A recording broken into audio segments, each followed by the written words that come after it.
Welcome on into White House Field in Harwich, Massachusetts. Hello, everybody. My name is Enrique Demora, alongside my broadcast partner, J.D. Rachi and Cam Stewart as well. Gatemen in their 5th game of the season, as well as the Mariners playing Game 5 of the year. Gatemen trying to push their record to 5-0 on the year. A remarkable start fueled by an impeccable offense, great pitching, and solid defense. The Harwich Mariners, after winning their opener, are down to 1-3 on the season. They have dropped 3 straight contests. The offense really just hasn't been there for Harwich, but we're going to get into that in depth. JD, let's start with the Gatemen. We sound like broken records, but because it really has been the same formula for success. The offense is where it starts. Yeah, the offense has been fantastic. Andrew Vaughn has been the most unstoppable hitter in the Cape. We should expect nothing different. Guy's the only sophomore on the Golden Spikes finalist award for Player of the Year in college baseball after his sophomore season at Cal. Not only that, but Cal didn't even make it to the NCAA tournament, didn't make it to the regional, and he still had an incredible year and still was impressive enough to be named to that finalist list. So it all starts with Andrew Vaughn. And then yesterday it was a little bit more of a team effort.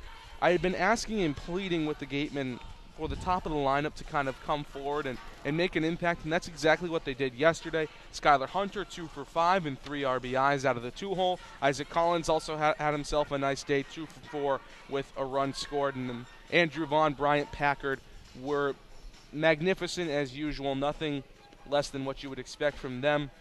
And then yesterday, Parker Phillips didn't start. Drew Millis got the start at DH.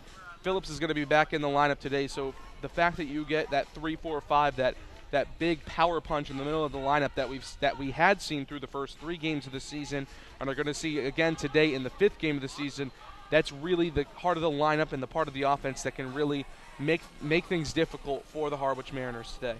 And like you said, JD, the top of the order really has been awesome. Isaac Collins, 2 for 4 on the day with a run score. Skylar Hunter, one of the MVPs. You've got to give him a co-MVP award with Andrew Vaughn because Vaughn's RBIs put him ahead, but Skylar Hunter pushed. It shows you how poorly he started the season offensively. A 2 for 5 day with 3 RBIs pushed his average to 167 on the year. But something that's also been encouraging is the base running. Skylar Hunter swiped 2 bags. He was able to do that 11 times this past year at Purdue, the 2018 Big Ten tournament, all Big Ten tournament first team recipient. But we got to talk to Skylar Hunter after the game, and he said, they come out to play every day, and it wasn't a conscious choice to turn on the speed, but they got to, and they forced the issue on the base paths, and they gave Andrew Vaughn and Packard as well. They gave those guys in the middle of the order more runs to work with, because we've seen all too often Andrew Vaughn comes up to bat with 2 outs and the base is empty. We've seen that way too many times, but yesterday against the Commodores, the Gatemen, we knew they could score in a hurry. It was almost just a matter of when. And they did so in the 7th inning in the form of a 5-run 7th. The pitching was also great. Justin Glover had himself a little bit of a rocky start to his start, but he was able to bounce back really, really well. He gave up 3 runs in the first, but was lights out from there on, and Will Proctor came out of the bullpen in a big way. Yeah, Will Proctor picked up the win, kind of picking up his teammate. Georgia Bulldogs, the first 2 pitches of the day yesterday for the Gatemen. And the bullpen has been consistent and consistently excellent this season for the Gatemen. They've been incredible the entire year. You're getting good starts out of the starters. It's not like we're not praising the starters, Ken. Waldachuk was great in Game 2. Joey Matulovic in Game 3.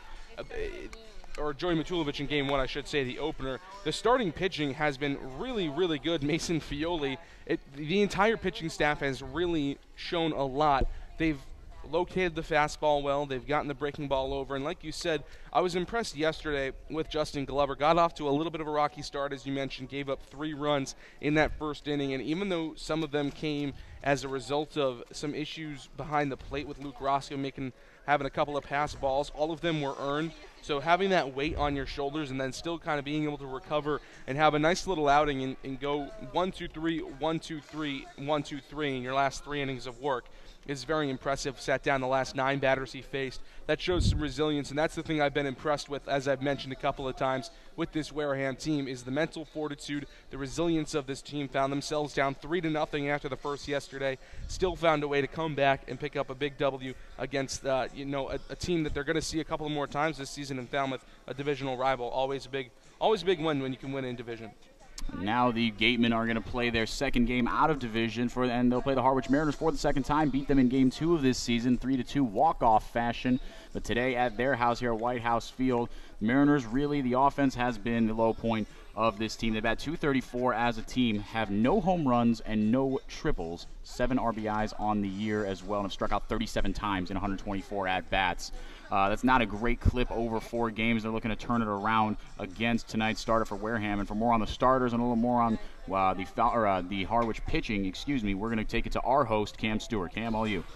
Thank you, Henrique. Getting ready here in a beautiful early evening game here in Harwich. Game number 5 on the season for both these teams, so we're at the end of their starting rotations. For Harwich, it's going to be the right-hander Ty Buckner out of Missouri State. Not a bad year for him, 7-4 record in 15 starts. ERA not where he'd like it to be, 4.81, but as we've heard today, it was really 2 starts that became the outliers for him. That ERA, if you took away those 2 starts, would be down at about 3.5. Only pitched 76.2 innings pitched on the year, so he's going to have some work here this season for the Mariners at a .220 batting average against him. And for the Gatemen, it's going to be our first look at Easton Lucas this year, the left-hander from Pepperdine. 2-3 record and only 5 starts and 16 appearances overall for the Waves. A 4.11 ERA, not bad. Only 35 innings pitched, though, and he was able to only record 29 strikeouts, and hitters hit .265 against Lucas, a number he would certainly like to be a little bit lower. For more on Lucas, who we're going to see for the first time today, we're going to set it down to our sideline reporter, Mary Orders, who got a chance to catch up with him before the game.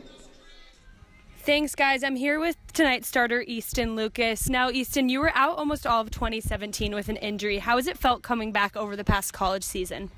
It's been a little bit tough. Just struggled with command coming back off the injury, but it's been a lot of fun just, getting back into it and throwing again.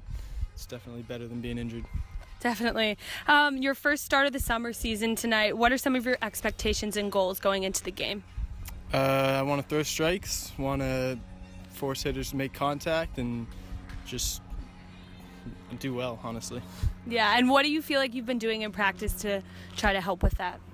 I've been working on pitch command, so off-speed pitches were kind of a struggle in the past season, so I've been throwing a lot, just working on getting the changeup and the slider and the curveball to all work well. So. Yeah, and lastly, who is an MLB pitcher that you look up to and why? Probably Clayton Kershaw, just because he's from, or he plays in Los Angeles, around where I'm from, and he's just a great guy on and off the field. So. Thanks so much for the Gatemen pregame show. I'm Mary Orders here with tonight's starter, Easton Lucas. Back to you guys. Thank you, Mary. We're going to hear back from Mary in a bit as she got a chance to talk to pitching coach Jim Lawler. You're listening to the Wareham Gatemen pregame show here on the Gatemen Baseball Network. More after these messages.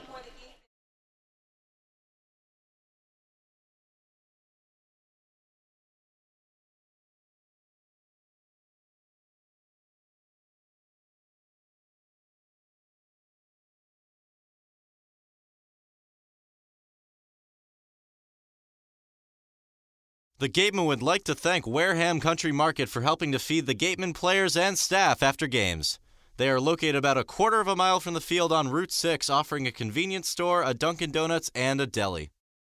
The Mezzaluna restaurant is a third-generation family-run Italian restaurant celebrating 80 years in business. Located on Main Street in Buzzards Bay at the foot of the Bourne Bridge, Mezzaluna specializes in Italian cuisine, seafood, steaks, and chops, and offers fresh nightly specials, a lunch menu that's the best deal in town, and serving Cape Cod's famous prime rib every Wednesday and Saturday. Enjoy outside dining in the summer months and a full bar and lounge area year-round. Book your private function in one of our many function rooms. Although reservations are not required, they are always recommended. Come enjoy the feast at Mezzaluna, the Italian family restaurant.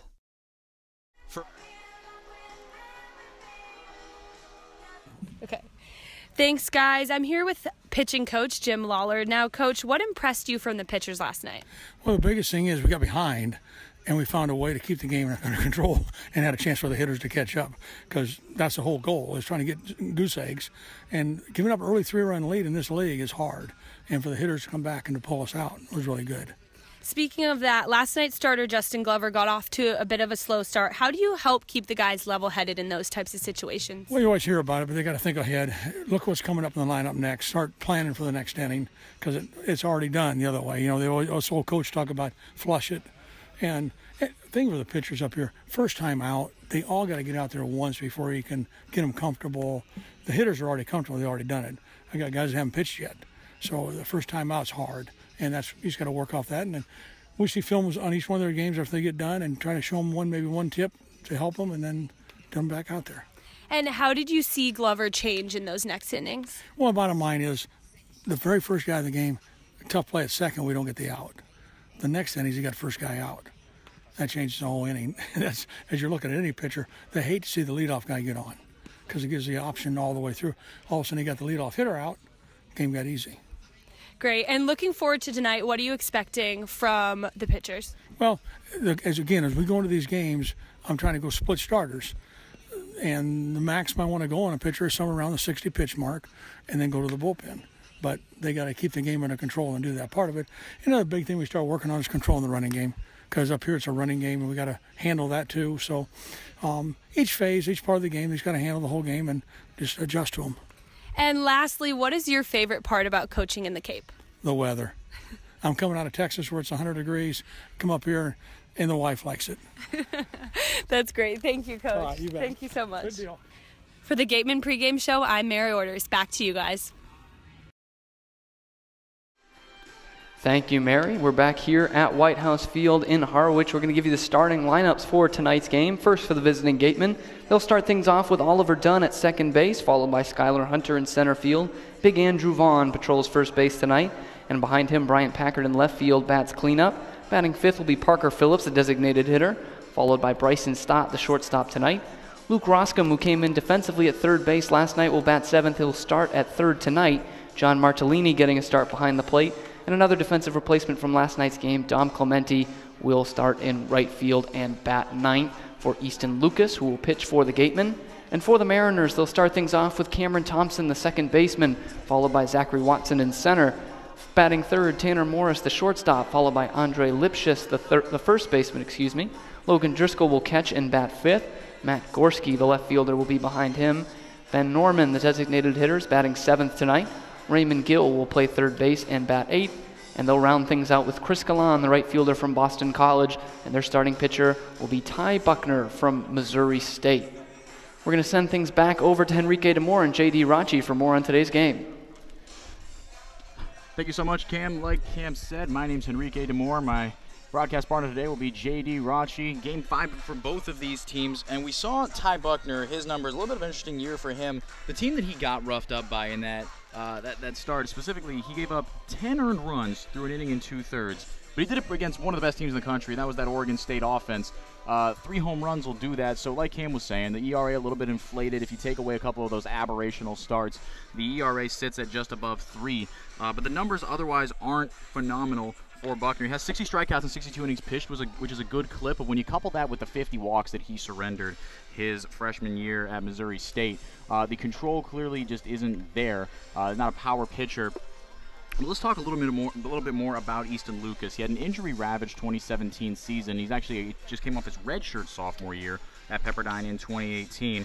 4.11 ERA, 35 innings pitched, 29 strikeouts, 16 walks as well for Lucas Easton. He isn't the traditional power pitcher that we've come to see in this Gateman rotation. Yesterday, Justin Glover, probably the closest thing we've seen to someone like Easton Lucas, who isn't trying to blow anything by you at 1,000 miles an hour. Mason Fioli, probably the prime example of that with that hard fastball, or even yesterday for Falmouth, who we saw out of Mitchell Stone. So it's going to come down to location for both of these guys. And if you just look at just the numbers from these past school years for both these starters, it seems like Easton Lucas has the edge, but both these guys are pitching in a new environment for the first time, both making their first appearances for their respective teams.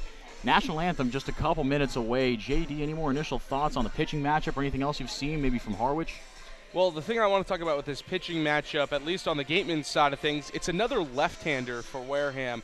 We saw Joey Matulovic, the right-hander, get the start on opening day in Chatham. Then we saw the left-hander Ken Waldachuk from St. Mary's. Then in game number 3, we saw Mason Fioli, the left-hander. Then last night, Justin Glover, the left-hander. And then tonight, again, a left-hander in Easton Lucas. It's not very often you see a starting rotation with one right-handed pitcher to start things off and then 4 left-handers. I think that is maybe part of the reason that Wareham is still undefeated right now and is looking for their 5th straight win to start the year. Left-handers, I think, in general, just a little bit more difficult to hit because you don't see them nearly as often, and there's a lot of left-handed bats in this Harwich lineup. Cameron Thompson will lead it off. He'll be left-handed.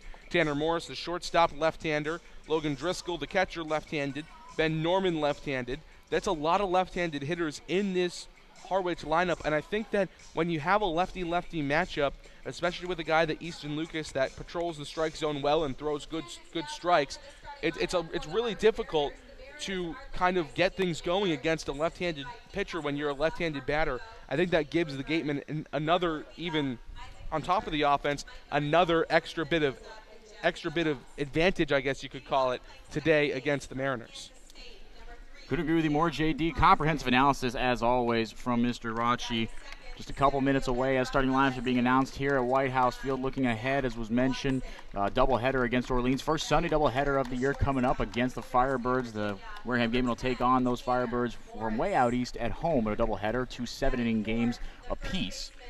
That game gets started at 4 o'clock. You can catch that right here, of course, on the Wareham Gatemen Baseball Network.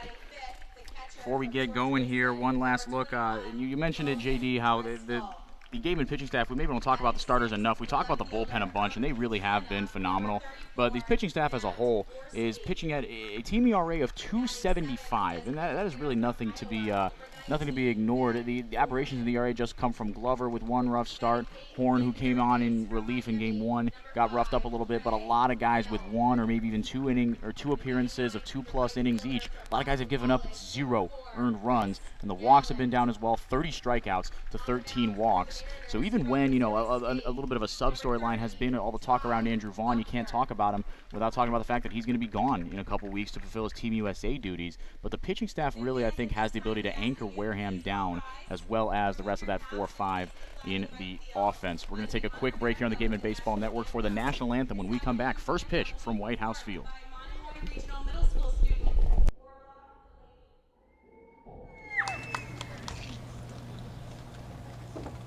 Oh, say, can you see by the dawn's early light what so proudly we hailed at the twilight's last gleaming, whose broad stripes and bright stars through the perilous flights o'er the ramparts we watched were so gallantly streaming, and the rocket's red glare, the bombs bursting in air, gave proof through the night that our flag was still there. Oh, say does that star-spangled banner yet wave? Oh, the land of the free and the home of the brave.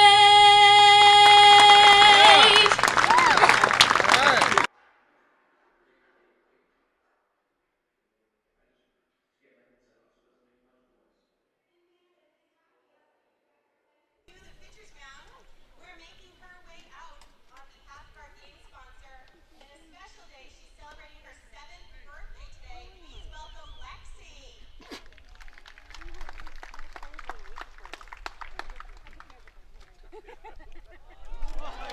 Welcome back to White House Field. We are live for Game 5 for both of these teams in the 2018 Cape Cod Baseball League season. Let's look at the defensive alignments for the Harwich Mariners out there on the field. At first base, it's Andre Lipschitz from Tennessee. At second, Cam Thompson. At shortstop, Tanner Morris. Controlling third base, Raymond Gill from Miami. Left to right in the outfield, it is Matt Gorski, Zach Watson, and Galland in right field.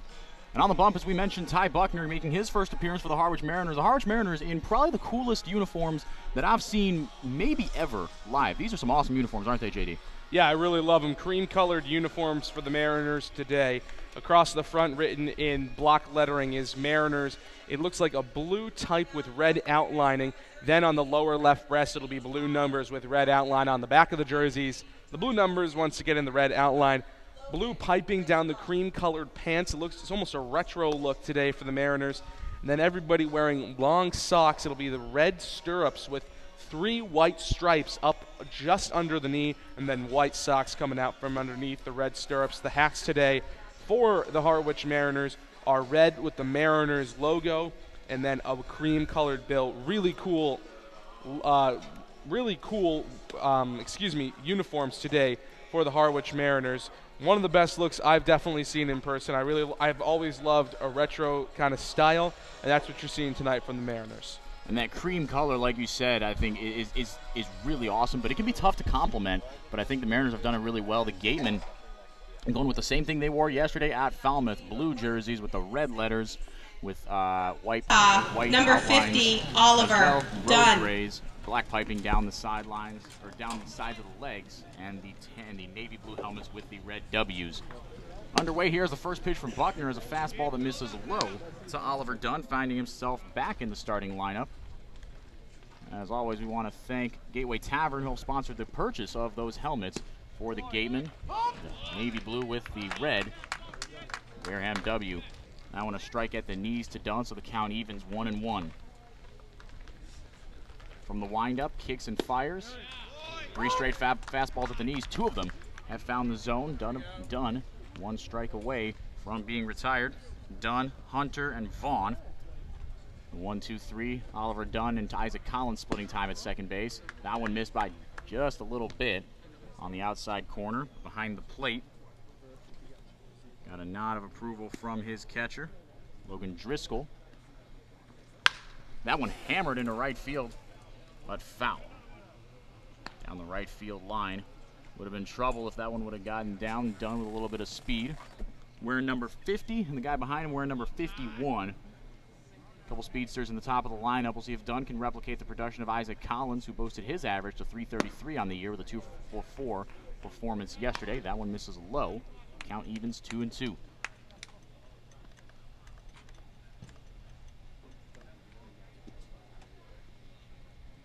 From the windup, swing and a miss, got him on strikes. Dunn goes down swinging, first K of the day for Buckner. It's a good job, though, from Oliver Dunn, at least running up the pitch count a bit on Buckner. As we've mentioned so many times this season, a lot of these guys are on pitch counts and inning limits and things of that sort. So if you can start driving up that pitch count for the starter, you'll get to the bullpen a lot quicker than usual. Skylar Hunter drops down a bunt, little dribble down the third base line, could be trouble, fielded, but nothing doing. Boy, that's a beauty. 2 games now we've seen Skylar Hunter drop down the bunt, and Hunter's gotten it done kind of every which way. Pair of stolen bases yesterday, turning himself into a multifaceted offensive contributor for the Gatemen. And that's what you want to see when you're going to have Skylar Hunter typically batting out of the hole right in front of Andrew Vaughn, the most dangerous hitter in the Cape Cod Baseball League, probably the most dangerous hitter in all of college baseball, all things considered, this season.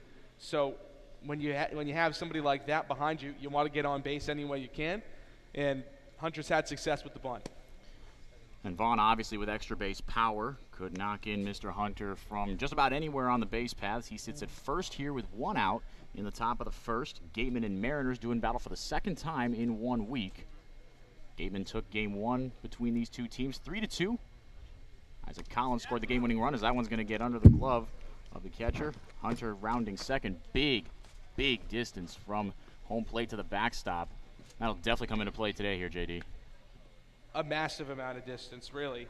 When it comes down to it, there's, I'd say, at least, 10 yards behind home plate? Mm-hmm.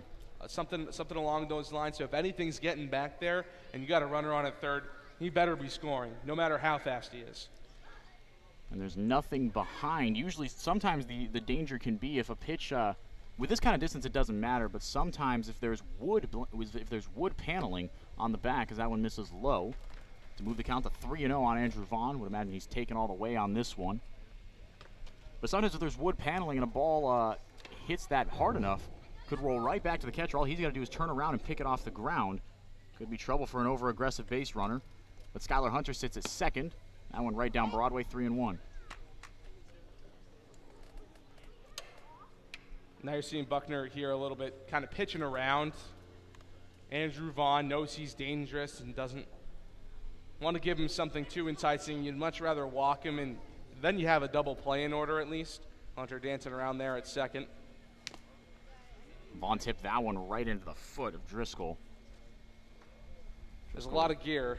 Yeah. Just maybe not in that exact spot there for Logan Driscoll. A little bit banged up, but it's a good pitch from Ty Buckner. A little bit off the plate, trying to get Andrew Vaughn to chase. Vaughn usually a very disciplined hitter. Did get him to chase that time around, but you're not trying to give him something that he can do too much with here with 2 strikes.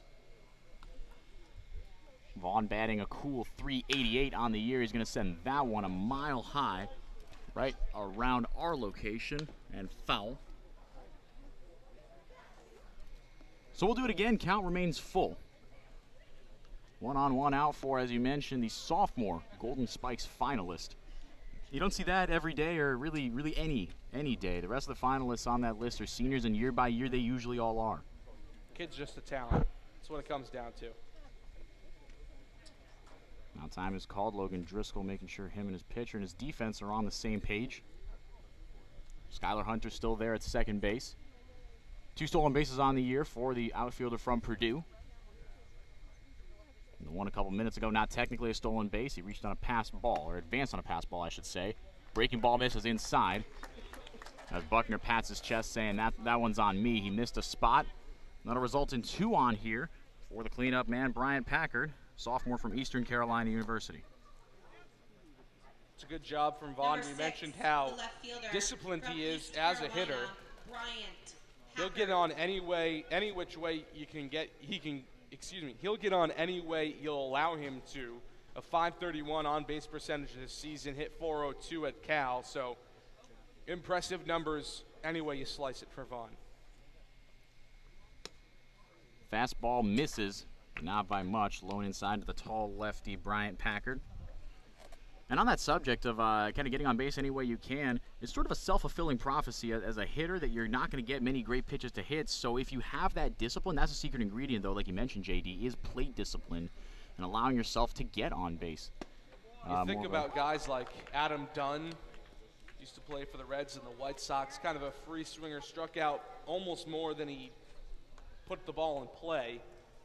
He's kind of one of those guys, a little bit undisciplined, but Vaughn is that special mixture of disciplined and incredibly talented with the bat. Kind of reminds me a bit of Albert Pujols in that way. Yeah, and back in his prime, that was a lot of reason for his success. He saw that, obviously, with Barry Bonds when he was putting up crazy numbers in the early 2000s. A lot of those intentional, of course. You'd see Barry Bonds get walked with the bases empty, with the bases loaded, intentionally. The kind of fear he put in opposing pitchers and managers was really something else. Vaughn looking to be that kind of player. He seems like he's that kind of talent, a first-round projection, I would imagine. Later in his career, that one is lifted into left center field, I should say. Both outfielders converging on it. Made the catch in center field. Hunter thought about tagging, but it was deep. But spinning around quickly, Zach Watson said, "No, sir." Made the catch just a couple feet shy of the warning track, 1 out. It's a great play from Zach Watson, and he's one of a few guys that will make that play. Coming out of high school, out of Louisiana, out of Ruston, Louisiana, before heading to LSU. He was considered the fastest baseball prospect in all of Louisiana, and Louisiana is loaded with baseball talent. So the fact that he was able to get a good jump on it, locate the ball, and locate the track quickly, his speed made up for the rest of it. Yeah, not a cheap hit off the bat of Packard, but 2 down here. Still 2 on for the Gatemen. The Gatemen, we've talked about it a little bit, how, yes, men being left on base can sometimes be just an unfortunate byproduct of a really productive offense. A strike 1 is delivered to Parker Phillips, who got the day off yesterday, back in his usual designated hitter spot, adding .250 on the year. But the Gatemen have had struggles with it. That one's a little nubber off the end of the bat towards short. Morris going to field it on his side, sideways flip over across the diamond to get the out. We're through half an inning here. Scoreless, the Wareham Gatemen threaten, but do not register. We'll be back with the bottom of the first inning here on the Gatemen Baseball Network. Since 1950, Morse Insurance has consistently offered the best insurance at competitive rates to generations of clients in southern Massachusetts. If you're frustrated with paying for what essentially feels like just a piece of paper, it's time for you to check out the one-of-a-kind client experience that only Morse Insurance can deliver. Stop by the Ansel S. Gurney House, where you will find a unique shopping and dining experience. Whether shopping for a special occasion or just to treat yourself, you'll find what you're looking for in one of the 11 themed rooms. There's also a cafe serving fresh homemade lunches overlooking the extensive gardens. The Ansel S. Gurney House is located at 403 County Road in Marion. Learning at Curry College extends beyond the classroom and is embedded in all that they do. Curry prepares students to engage in successful careers and active citizenship with a global perspective. Explore undergraduate majors, minors, and concentrations, including new majors in accounting, biochemistry, and software development, online at www.curry.edu.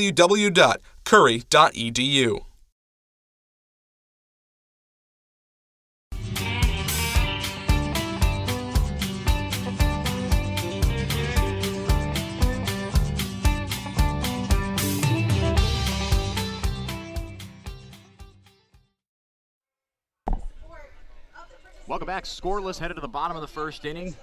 Harwich Mariners will get their first crack at Easton Lucas, the sophomore from Pepperdine, redshirt sophomore from Pepperdine, I should say. Missed pretty much all of 2017 with an injury. He was granted that red shirt and came back and pitched a ball to the tune of a 2-3 record, 4.11 ERA, 29 Ks, 16 walks, 35 innings pitched. But of course, you knew all that if you're tuned into our pregame show. Cam Stewart gave you the rundown on these two pitchers.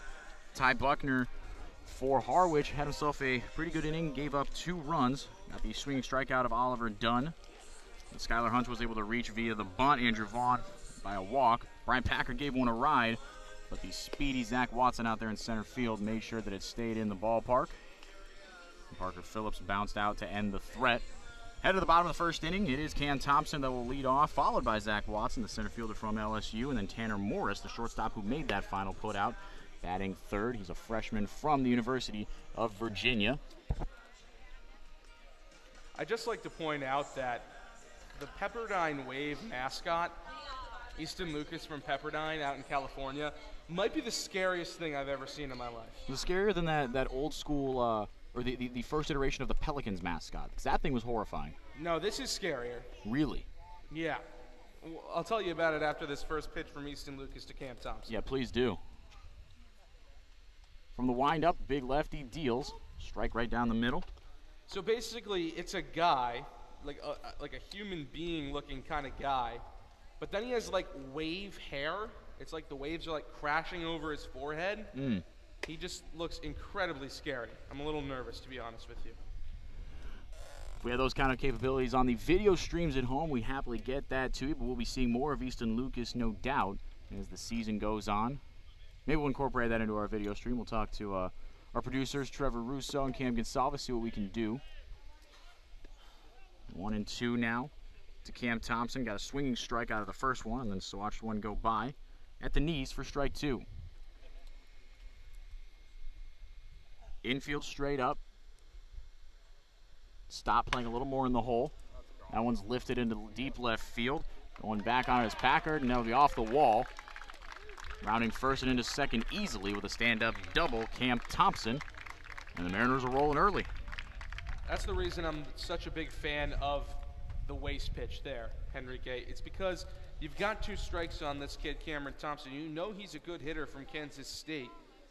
And you just serve up a pitch up in the zone that he can handle and hit the other way. It's a good piece of hitting to go the other way. It was located on the outer half of the zone, but you've got a couple of pitches to work with. Maybe get him to chase, maybe give him something not so far up in the zone.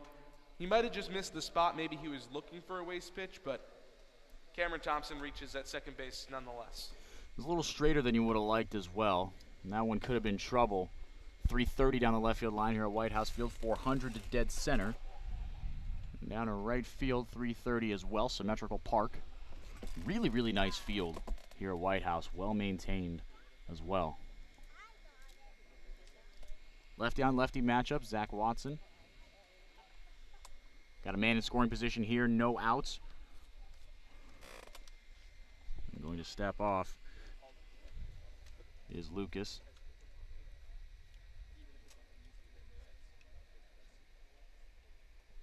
Shaded over up the middle more. Oliver Dunn. The pitch lifted into right field, but foul.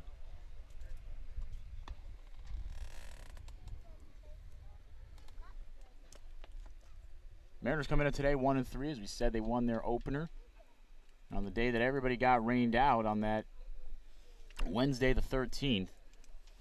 The Mariners were in town in Spillane and lost to the Gatemen. The Gatemen obviously 4-0 on the year, trying to stretch that to 5-0. But it looks like the Mariners might have something to say about that. That one is chopped foul. Just foul. Not by much at all. Luke Roscom made a bit of a judgment call there at third base. He let it go over his head.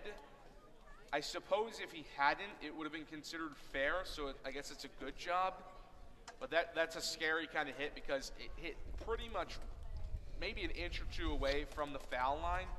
And then if it had been fair, it would have rolled into the Harwich bullpen and created a lot of problems, especially with the speed that Zach Watson has on the base paths. No, he would have scored standing up, absolutely. The 1-2. Swinging a line drive into left field. That's going to get down for a base hit. Cam Thompson will be held up at third. Heck of a throw from Brian Packard. Came up with it early. He hit it hard enough to where Packard, it was in his glove almost immediately. So runners at the corners with no one out here for the Mariners. Another 10, good piece of hitting the from the Harwich Mariners. From the University of Virginia, Tanner Morris. They're getting deep into counts and then getting a pitch they like and sending it into left field. Left field has been the choice or the location of choice thus far for Harwich. But now left-hander looking to buck that trend is Tanner Morris. Freshman from Virginia. Yesterday the Mariners were taken down by the Yarmouth Dennis Red Sox. Morris 0 for 3 in that one with a run scored. Still hitting .286 on the year for a team that's batting .234. As a squad, as I mentioned, no home runs. Now, this is a pretty big field, to be fair, so those numbers might be a little deflated as they play more and more home games. Strike is called at the knees, 1-1. You don't see too many teams at this stage in the game with 0 home runs. Wareham with 3 of their own.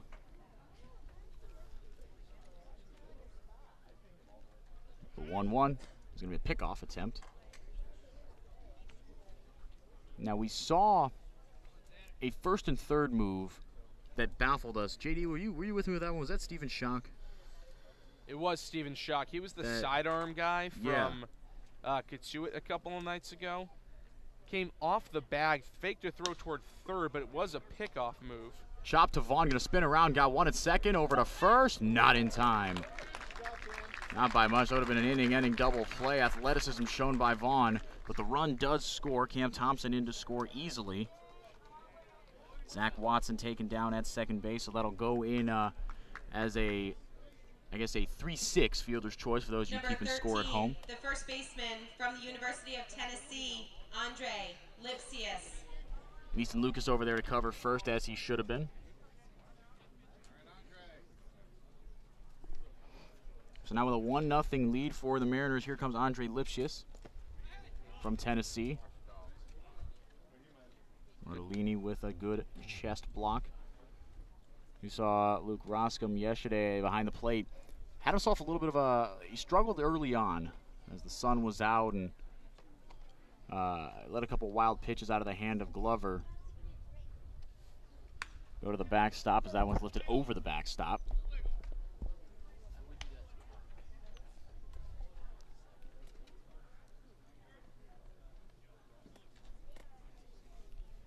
Lipsius from Tennessee, batting .333. Pair of RBIs on the year for him as well. Team leading 5 hits. The pitch, breaking ball, got a little piece of it. Goes foul to move the count to 2 strikes and a ball. 1 out, runners at the corners, 1-0 lead for Harwich. We're in the bottom of the first inning. Easton Lucas trying to work out of a jam here.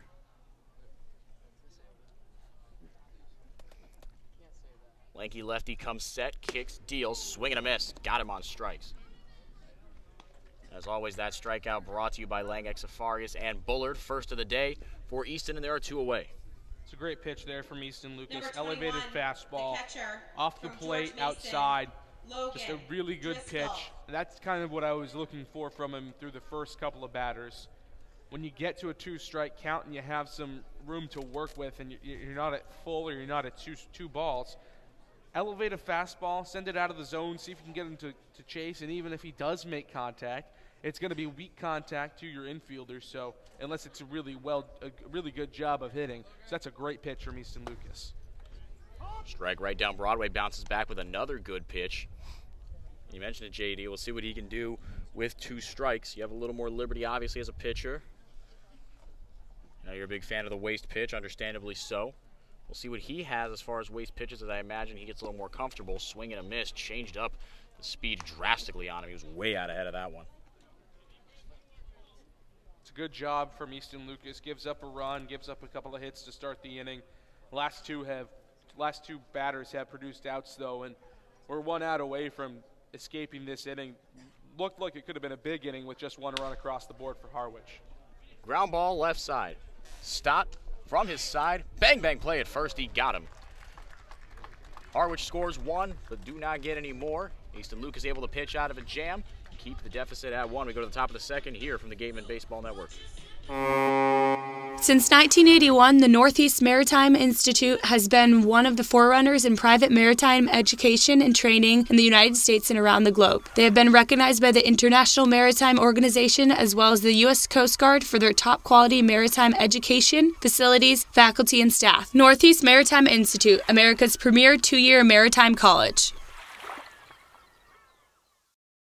Established in 1877, TM Riders, a family-run insurance agency located in downtown Middleborough, Massachusetts. TM Riders' goal is to find the best coverage at a fair rate for their customers, but they really value giving the best service they can provide. Visit the office on Thatcher's Row if you would like P&C insurance information, quotes, and policies. Folks, after the game, be sure to visit El Mariachi on Main Street for the best Mexican food in Wareham. The cantina provides a delicious late-night snack accompanied by fun cocktails.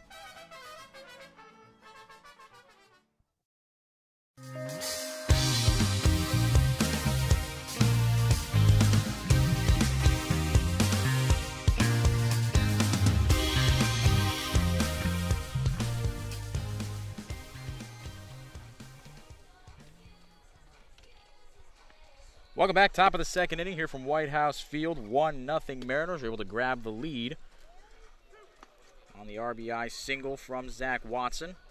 Cam Thompson scored that run, and now Ty Buckner back to work. He'll face 6, 7, 8 for the Gatemen. Bryson Stott, Luke Roscom, and Gian Martellini.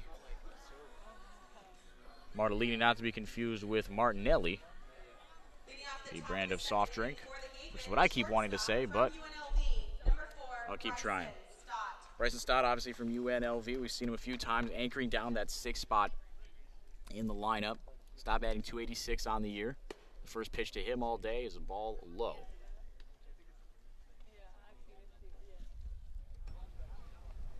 Really nice day for baseball. Temperature in the low 70s. Slight breeze blowing right to left.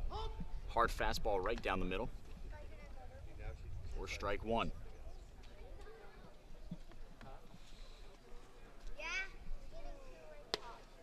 That one at the knees as well, strike 2. Stott, Roscom, Martellini, Dominic Clementi, who came on as a defensive substitution last game against Falmouth. Lanker down the 9-hole. Hard ground ball right side. Over to Buckner, who covers first for the out. It's a good play from Andre Lipsius. Kind of ate him up a bit off the lip of the grass. He was able to recover in time. Bryson Stott with some speed down the base paths and flipped to the pitcher covering for the first out of the inning.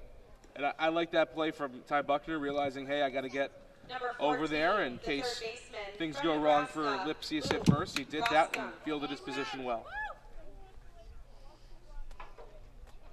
Now here comes Luke Roscom, power hitting lefty from Nebraska. Whole bevy of RBIs for him in Big Ten play. Played last summer in the Northwoods League for the Duluth Huskies. This first year on the Cape sends a rocket of a ground ball foul down the right field line. And for those Huskies, started out the season as a dead pull hitter. Hit one of the longest home runs I'd ever seen as I was broadcasting for the Huskies last summer.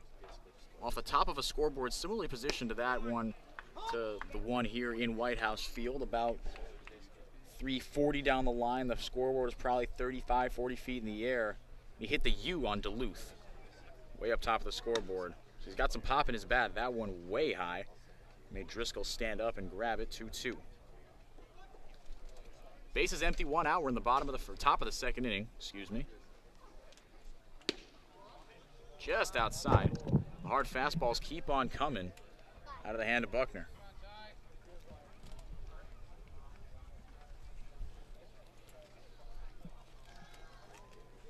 30th pitch of the day for Buckner is lifted into foul ground on the left field side into the bullpen as everyone goes scattering. No catches made. Cream jerseys scatter and reconvene. Just a loud, long strike at the end of the day. Rossum will do it again, 3-2.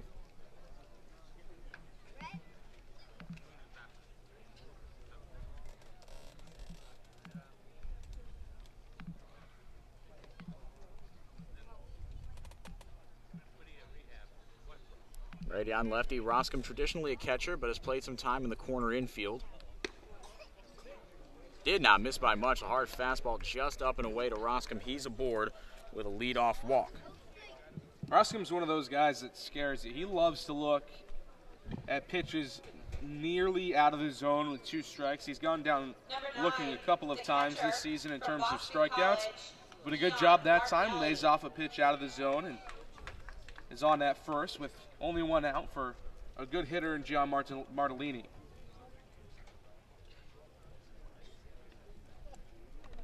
Martellini steps in. Looks at a changeup at the knees for the strike 1.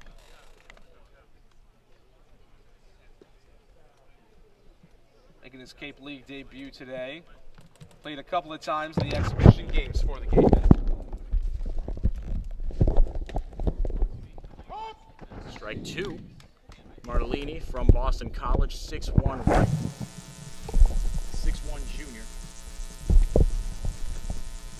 Originally from Bishop, Hendrickson, originally from Johnson, Rhode Island, remarkably close to the Cape Cod League. That one is fouled off, 0-2.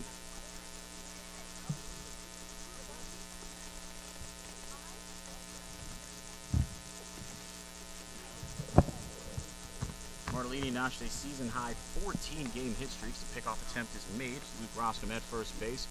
Roskam not a big threat in capacity, really. Taking a pretty microscopic lead off first as well. That one, he thought about it. Upstairs, 1-2. Good waste pitch up there as well. We saw JD like to talk about the waste pitch. We saw Ethan Lucas deliver a pitch a little too high. Off Thompson. That one is smashed to the backstop foul. Working through some audio difficulties here, getting things sorted.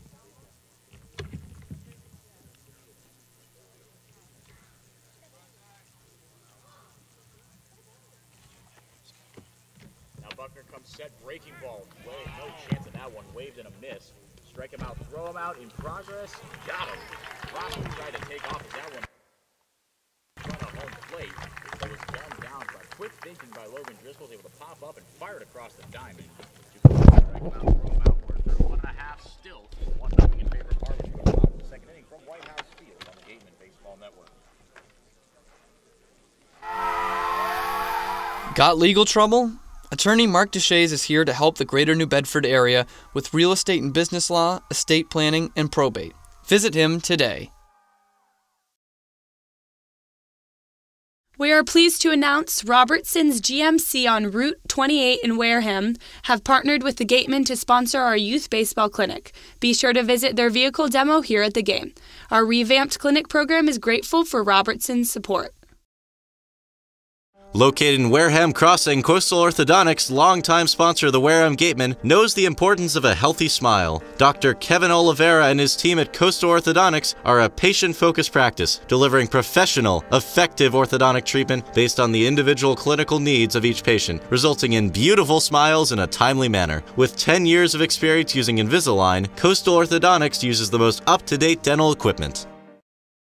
One of the area's best restaurants is located right up the street, Brewfish Bar and Eatery. Stop by for a nice lunch or a relaxing dinner. Brewfish offers 20 rotating craft beers on tap and creative pub foods such as fish and chips, sticky ribs, pulled pork, delicious burgers, and pizza. Check out their off-the-menu brunch with a Bloody Mary bar and $5 mimosas on Sundays. The Brewfish Beer Garden is now open for outdoor dining under the tent and casual dining and drinks at the outdoor bar, along with live music on Friday and Saturday nights as well as Sunday afternoons outside. Brewfish Bar and Eatery is located on Route 105 in Marion. Legacy Insurance has helped the Wareham community choose the best carrier for their insurance needs. They are an independent insurance agency that represents several insurance companies of various sizes and are able to place coverages with companies that are appropriate for their clients' needs. Legacy Insurance. We don't work for an insurance company, we work for you. Clobbered high and deep to right center field, and this one is gone. A home run. Eastern Propane and Oil is the Wareham Gatemen home run sponsor. Each time a home run is hit by a Gatemen player at Spillane Field, Eastern Propane and Oil donates a camp scholarship to a deserving youth. Eastern Propane and Oil, we're in your neighborhood. Welcome back, 1-0 Mariners. Here from White House Field, bottom of the second inning. It'll be Gorski, Norman, and Gill to face Easton Lucas. Swing and a miss on that one to bring the count to 0-2 after a hard strike at the knees, or a ball at the knees, excuse me. 1-1 is the count, my apologies. Gorski from Indiana, one of very few Big Ten players in the Cape League. You usually see more SEC, ACC, Pac-12. The Big Ten not super well represented, as that one is in the dirt, 2-1. But back-to-back in the Harwich lineup, we find Matt Gorski from Indiana, and on deck Ben Norman from Iowa.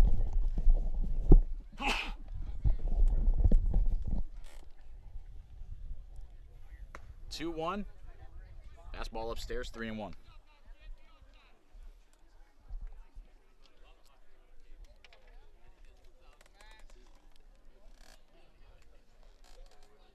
Third pitch of the day for Lucas. From the windup, he deals, fouled it straight back. Good bounce back pitch on 3-1. It's always tough to pitch to a guy on 3-1. They're looking for one pitch and one pitch only. That one, a fastball that he left up and didn't put a ton on it, so we got a little lucky there that Gorski missed his spot. Gorski, a fearsome hitter in his own right from Indiana. Pitch, lost him. 6-pitch walk issued to Gorski, and he is aboard with no one out. Here comes Ben Norman. Number 19, the designated hitter from Iowa, Ben Norman. Norman batting .273 on the year in a short career here out on the Cape.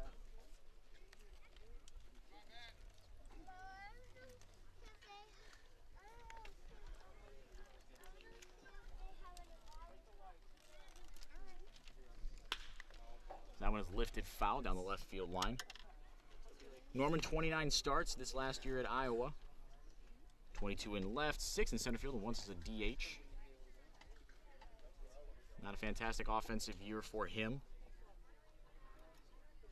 Hit a .189 with 12 RBIs and 12 runs scored. 3 triples on the season, though.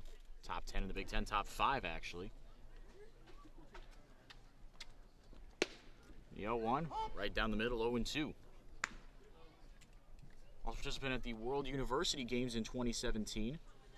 He started 6 games in center field, went 2 for 5 with 3 RBIs against Russia, and 2 for 5 in a win over Korea as well. It'll be pretty cool playing on the international landscape. Ben Norman got to represent his country. Lazy swing, left side dribbler. Stott, diving play pops up, nothing doing. That one took him into shallow left field. Stott was able to pop up nicely. He slid to his right and stabbed the glove down. Came up with the ball, but that'll be scored an infield single. Third hit of the day for Harwich. It's a good stop from Bryson Stott. The third baseman from the University I of almost would Miami, have liked to see him at least try to make a play. I have a lot of faith in Andrew Vaughn at first base as a defensive first baseman. think he's made a couple of nice plays over there. Stott's got the arm strength, so at least try to get Norman, try to get one out of the whole ordeal, but he didn't feel comfortable enough and ate it, and I guess that isn't as bad as it could have been. No, exactly. Coulda, shoulda, woulda. But I agree. Stott has a good arm, and as well, Andrew Vaughn. If the throw is rushed and a little off target, Vaughn has made a lot of really good plays. He's a very smart, fundamentally sound first baseman. Raymond Gill, the true freshman from Miami. University of Miami and Miami, Florida as a hometown. He lifts that one. Second pitch of the at-bat. Foul. Straight back, 1-1. We'll see if he can have a little bit more success this time around against the Gatemen. 0 for 4 with the good old Golden Sombrero a couple of days ago in game number 2 of the season. Golden Sombrero, for folks that don't know, 4 strikeouts on the day for Raymond Gill. He did just that and had 48 strikeouts in 128 at-bats this past year at Miami. Not a heinous clip, but batted .234 in 34 starts, 46 appearances as a true freshman. 3 homers, 19 RBIs. He waits on the 1-2, tall, closed stance. High fly ball, foul behind the first base bleachers, excuse me. So we'll do it again, 1-2.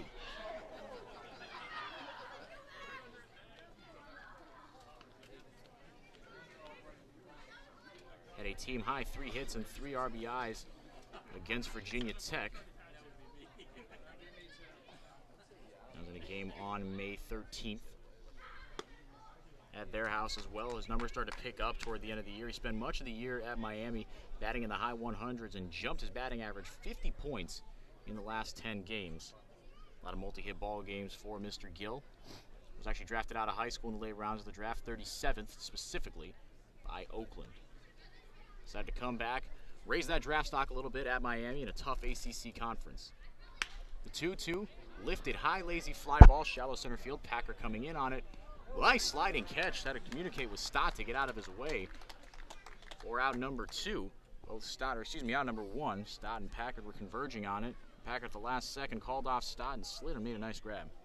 You could say Dominic Clementi-esque. The right fielder. Dominic Clementi. From Boston College, Chris Made a nice Gallen. play yesterday in right field, but then he was also robbed by Will Brennan, the Falmouth Commodores center fielder, with probably an even nicer sliding grab. But Brian Packard showing off a little leather out in left field, mostly known for the bat, but flashing the leather today. Chris Galland steps up to the plate with his Boston College Eagle teammates sitting about a foot from him. Gian Martellini, also from Boston College. Martellini 2 years older than Galland. Galland just finished his freshman year at Boston College, 6 foot 190, originally from Sudbury, Massachusetts. But had himself one heck of a freshman campaign. Through 20 games on the year, was hitting .391, if you can believe that, as he takes strike 2. 0-2, finished the year batting .316. Not a power guy, 0 home runs. When you bat .316, who cares where you put the ball? The 0-2. Breaking ball got a piece of it, sends a routine ground ball over to Stott. Able to field it off his chest, though, bobbled it. Took a funny hop as it exited the lip. So imagine that'll be scored an error on Stott. We'll wait on the official scoring, though. So the play that probably should have been made, and that'll put runners at the corners. Second baseman from Kansas State, Cam Thompson. Second baseman from Kansas State, indeed. Cam Thompson will step up, doubled his last time up, getting a second at-bat in as many innings. This time is called. Martellini going to make sure him and Lucas are on the same page. 2 outs, runners at the corners, or 1 out, runners at the corners, excuse me. In the bottom of the second inning, 1-0 Harwich.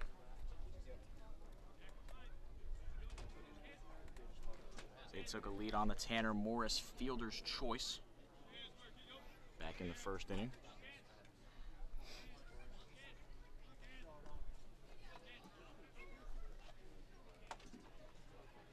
Thompson waves his bat over his left shoulder, lifts that one hard down the left field line and foul.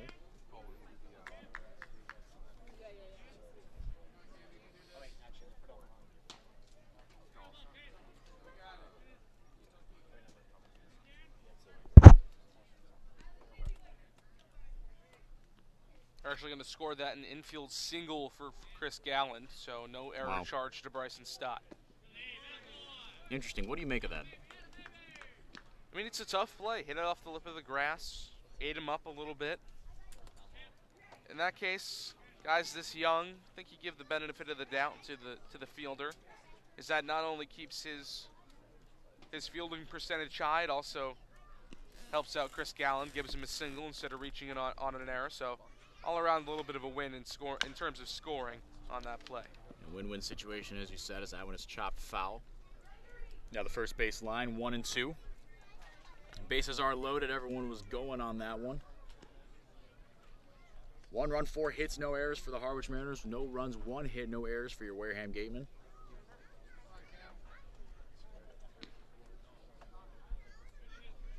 Gatemen 7-4 victories yesterday in their second straight comeback win. They have to do the same today if they hope to push their record to 5-0, but first and foremost, they got to get out of this jam.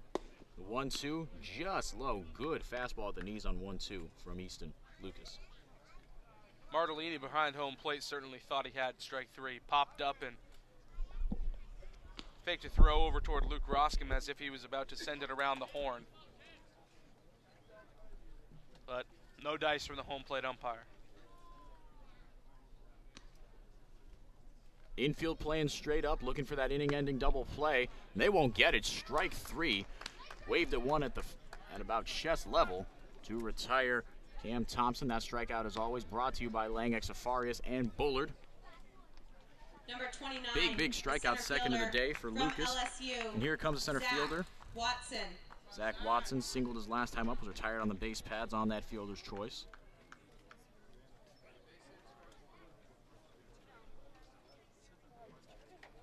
Two down, bases loaded. Watson waits on the first pitch, knees in his stance. Tips it into the glove, strike 1. And this is one of those situations we kind of talked about in the pregame show, Henrique. The Gatemen have shown such poise and mental fortitude this season when their backs are against the wall, and Easton Lucas trying to do that again today. Watson batting .285 on the year. That single just his second hit of the season. Takes strike 2 at the knees. And Lucas, what an opportunity for him to show, like you said, JD, some of that mental toughness, some of that psychological mettle, and get out of this one. Breaking ball low, good waist pitch, an even better block job by Martellini.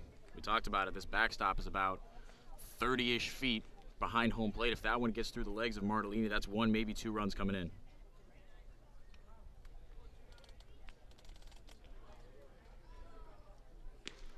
One nothing Mariners, bases loaded, a 1-2 count. Easton Lucas trying to shut the door on the Mariners. The pitch, swinging a high fly ball, foul ground left field, third base side. Roscom under it, still under it, finally falls into the glove, and the side is retired. What a job by Easton Lucas to load him and leave him stranded. We've got a good one here. Easton Lucas showing some of that mental fortitude. We'll be right back with the top of the third inning from White House Field on the Gatemen Baseball Network. Since 1978, Lang, Exafaris, and Bullard has provided comprehensive legal services to families and companies in the greater New Bedford area.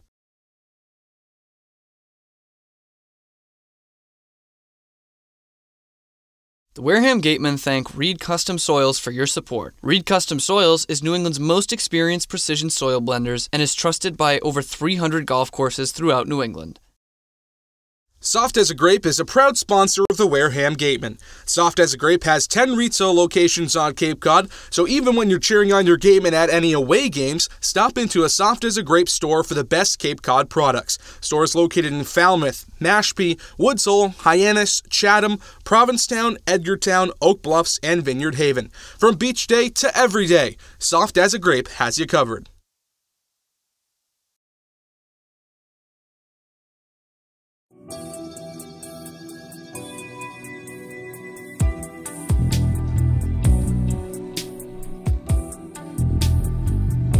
Welcome back, top of the third inning. Easton Lucas pitched out of one heck of a jam, left them loaded. And now the Mariners on the flip side of things have left 4 men on base through 2 innings. But now it is Ty Buckner back to work against 9-1-2 for the Gatemen. Has thrown 37 pitches so far. He has done a heck of a job. 2 strikeouts on the day for the young right-hander.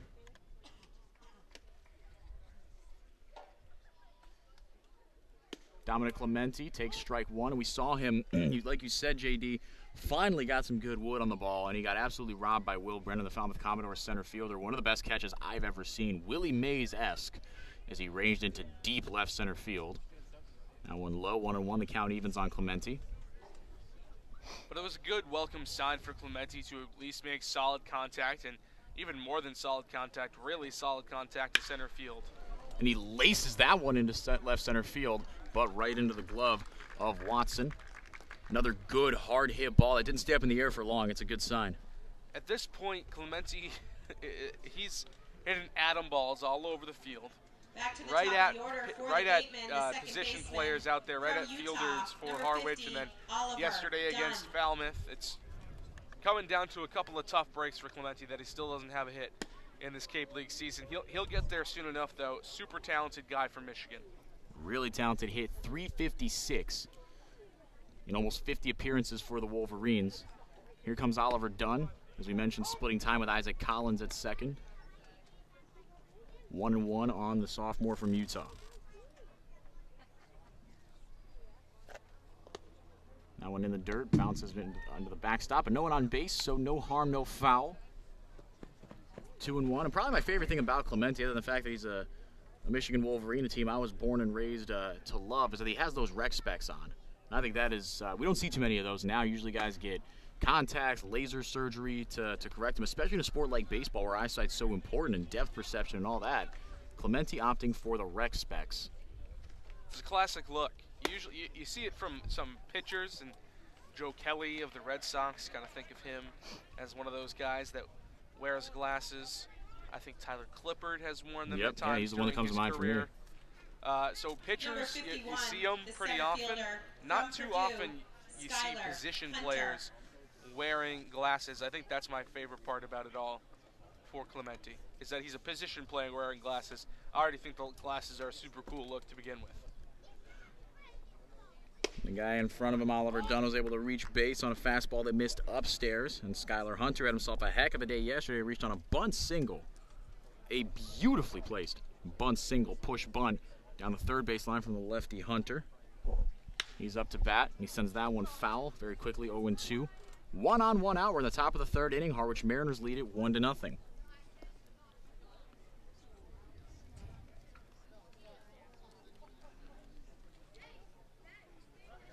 Pickoff attempt is made. Nothing doing. Really, really close, though. They caught Oliver Dunn going the other way. Had to change direction and dive back. He's back there safely, though. Hunter, 5'10", 185, small guy, but a quick guy. 2018 Big Ten All-Tournament team, as I mentioned. Only 11 stolen bases, though, for one of the fastest guys that I've seen. He isn't fast in a conventional sense of those long, deer-like strides. He chops his feet hard, and he hits the ground more times on his way to first than I think anyone. If there was a statistic on that, he'd be the league leader. Lifts that one into center field, should be routine for Watson. Takes a few steps back, and it falls into his glove. 2 down. I think I agree that Skylar Hunter has good speed. We saw it. He's stolen a couple bases. He's laid down some good bunt singles last 2 games.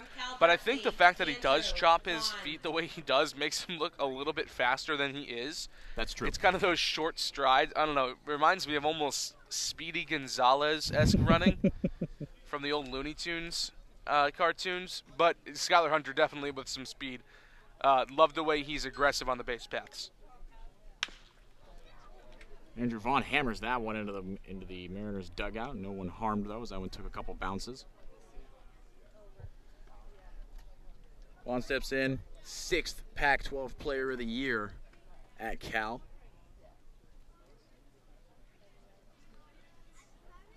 And the first Cal Golden Bear ever to earn a National Player of the Year honors from Perfect Game. That one drops in there, ball 1. Still have to wait a little bit until we get the determination from the Golden Spikes Award, but he's certainly up there.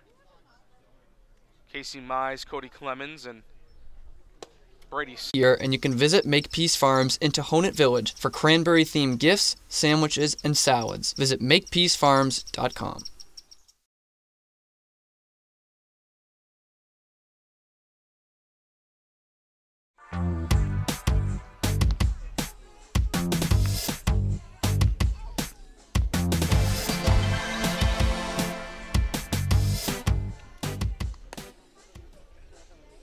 Back here at White House Field in Harwich, we've got some scores from around the Cape League. Couple games going on right now. Brewster leads Bourne 3-1 in the top of the fifth. All three of those Whitecap runs driven in by Connor Grahams of Xavier.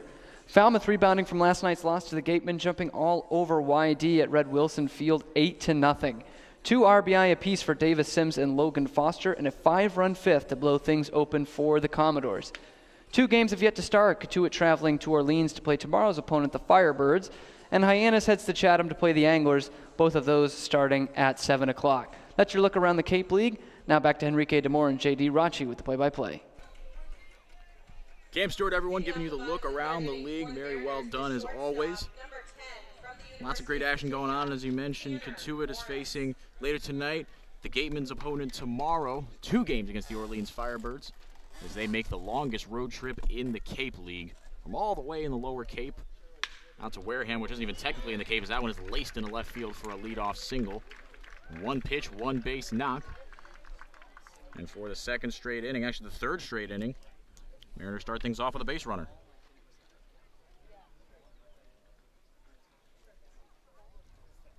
Andre Lipschitz, the batter.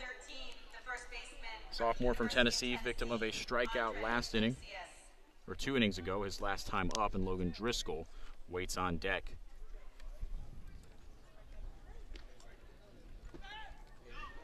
Ball in the dirt, thought about it, did Tanner Morris, but decided against it.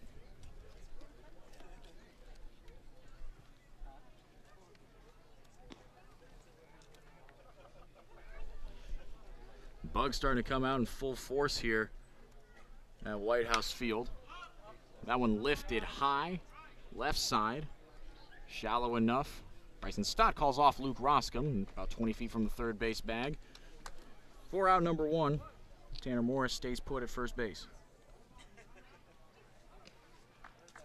I think Easton Lucas has done a fantastic job facing adversity here in this game. We saw him get out of the bases loaded jam last inning, and then now with a runner on at first, Tanner Morris, I should say, was able to jump on top of him for a leadoff single, but gets Andre Lipschitz to pop up, and now 2 more batters to deal with. I've been impressed with Easton Lucas on the mound thus far.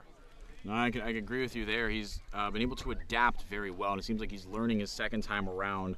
A few more tendencies of these guys. Second time around, Tanner Morris, the only guy to register a hit. And another high fly ball into foul ground. Luke Roscom going over. Does he have enough room? He does not. That one fouled by a few feet over the chain link fence. Strike 1.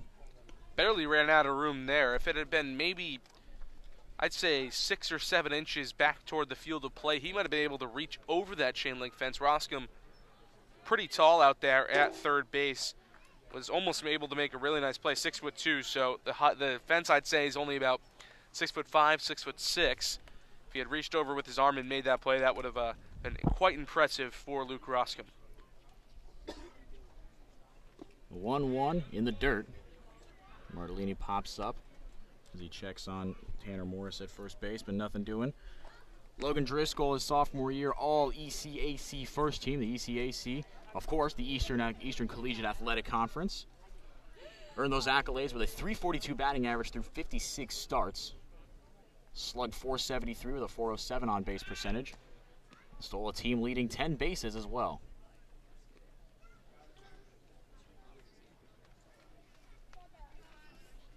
Scored a team-leading 43 runs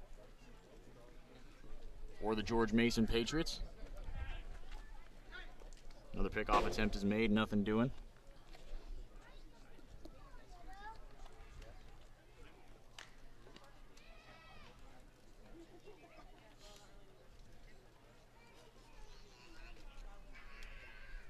Lucas comes set. That one up the middle. This could be 2. Dunn over to Stott for 1. Across the diamond, nothing doing. So that'll go in the scorebook as a 4-6 fielder's choice for those of you keeping score at home. Tanner Morris retired on the base paths for out number 2. That ever elusive double play we saw yesterday against the Commodores. First and only double play of the year. Number 34, the left fielder from Indiana, Matt Gorski. Now here comes Matt Gorski, led off the second inning with a walk his last time up. Was stranded at third as Lucas Easton pitched out of a bases-loaded jam to keep the score at 1-0. That's where we stand currently. We're in the bottom of the third inning, 2 down, 1 on. That is Logan Driscoll. No runs, 1 hit, no errors for the Gatemen. 1 run, 5 hits, no errors for Harwich. Gatemen the only undefeated team left in the league, but that was that became apparent early on in the season.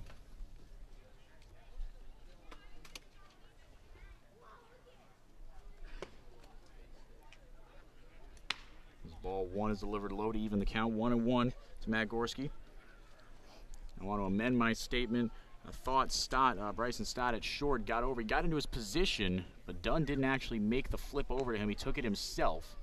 Was not able to complete the 4-3 double play, so 4 unassisted. For all you meticulous scorekeepers listening at home, I know you're out there.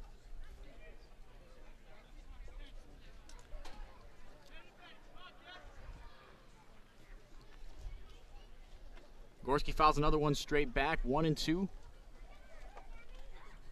2 outs, the freshman, their sophomore, from Pepperdine. 1 strike away from getting out of this inning. Ground ball over to Luke Roscom, fields it over his left shoulder. Couple taps in the glove across the diamond. Easy pickings for the sophomore from Nebraska. We're through 3, 1-0 Mariners on the Gatemen Baseball Network. We'll be right back. Since 1950, Morse Insurance has consistently offered the best insurance at competitive rates to generations of clients in southern Massachusetts. If you're frustrated with paying for what essentially feels like just a piece of paper, it's time for you to check out the one-of-a-kind client experience that only Morse Insurance can deliver.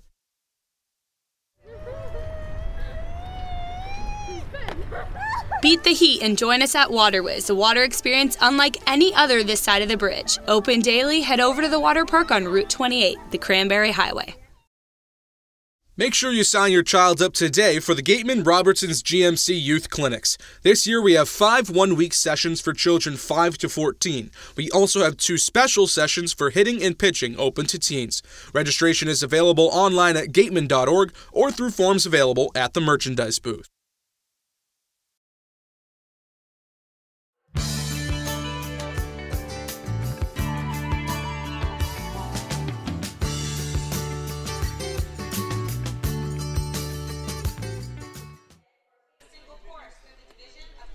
Welcome back, bottom of the third inning, or top of the fourth inning, excuse me.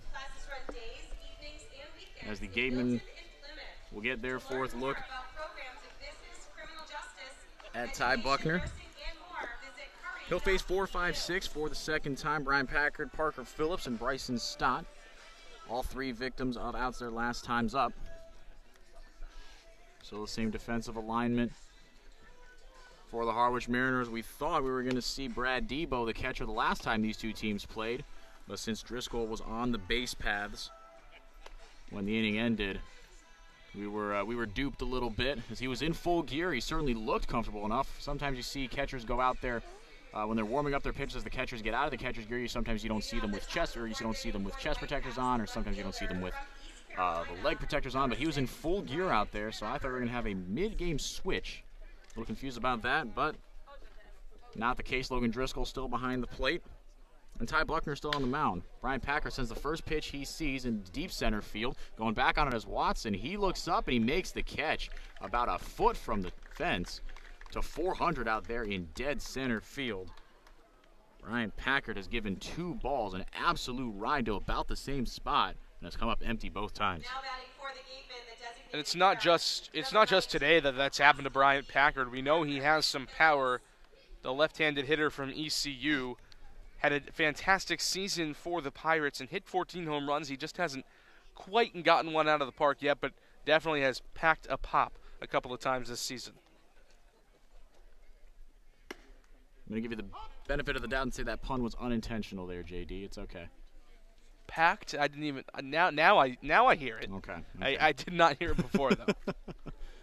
That one got him right on the bicep.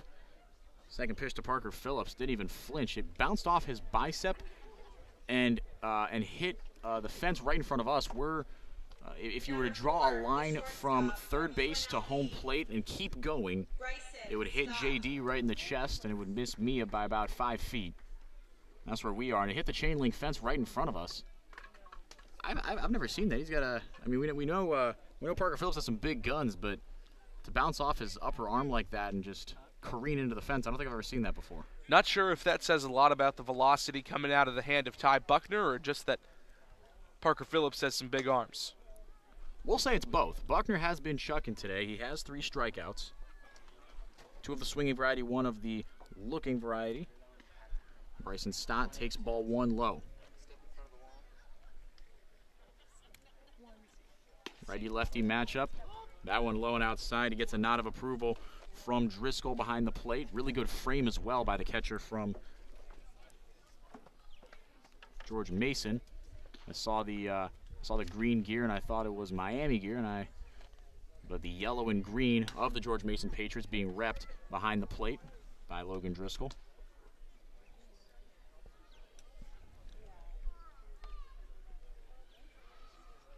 Fouls that one off, strike 2. 1-on-1 out, 1-0 in favor of the Mariners. That one in the dirt, rattles around by the feet of Driscoll, and all the way to second goes Parker Phillips. Didn't even take it going to the backstop that time to put a runner in scoring position for the Gatemen. See what Bryson Stott can do with it.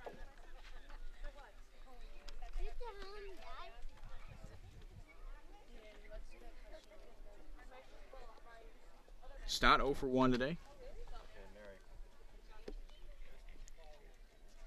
He represents the go-ahead run.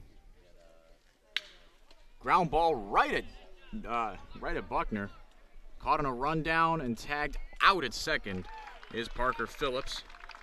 Buckner got it on 1 hop. Fired over his third baseman Gill over to Thompson at second. A 1-5-4 putout for those of you keeping score at home.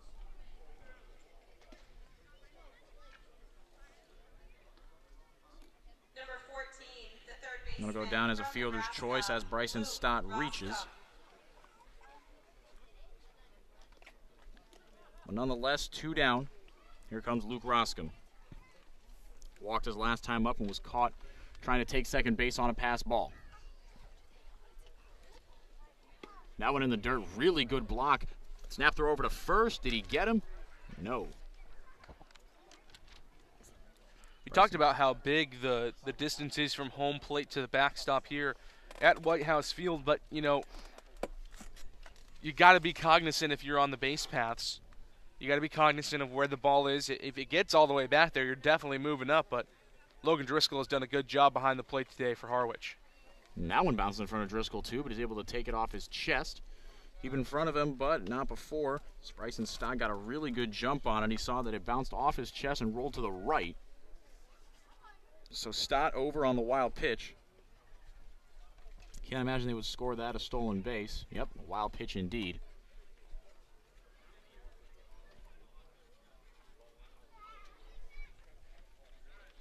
So 2-0 now to Luke Roscom, trying to light the bat up as he has at Nebraska. Takes a hack at a fastball at the letters and fouls it off. Roscom still searching for that elusive first Cape Cod League hit. With Austin Shenton sidelined with a leg injury after he fouled one off his knee yesterday, Roscom going to get a little more playing time at the corner additions, or at the corner spots in the infield. Now when a breaking ball looks like it got Roscom in the foot and he limps over to first base. Stott was off, and when he saw the ball was taking a dive into the dirt, really, really good awareness by Stott, able to read pitches and see when they're going to go in the dirt. And getting ready to go as that one rattled around. He was on his way to third before he saw that Roscom was hit by it. So they'll put runners at first and second. Here comes Gian Martellini, excuse me. Now a trip to the mound by the Harwich pitching coach. Ty Buckner's done a good job today.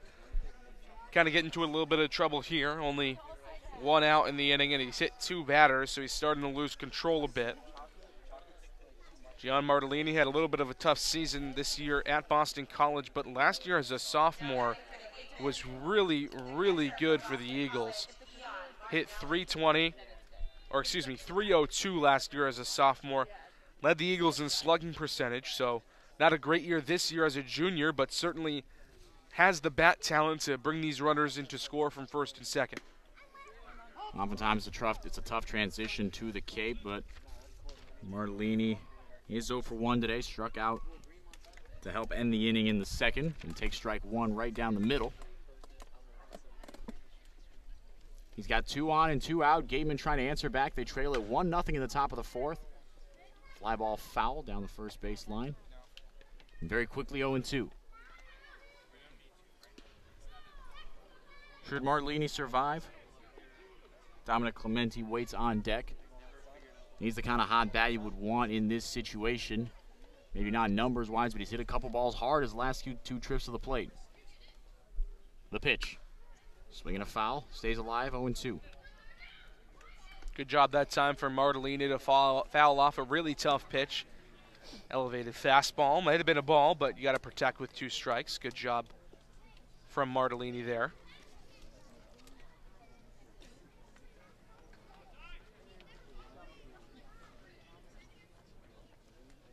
Pitch number 68 coming in out of the hand of Buckner, the 0-2. Swinging a high fly ball, lazily hit into right center field. Over on it is Gallen, calls off the center fielder Watson to retire the side. The Gatemen strand 2. We go to the bottom of the fourth inning, but before we do that, after our break, we want to tell you that our first edition of Getting to Know the Gatemen is coming up with our own Mary Orders interviewing first baseman Andrew Vaughn. Look forward to that and the bottom of the fourth when we come back. Make sure you pick up all your Gatemen and CCBL gear at our merchandise booth, in addition to souvenir bats, programs, all-star tickets, and tickets for the Test Your Fastball game.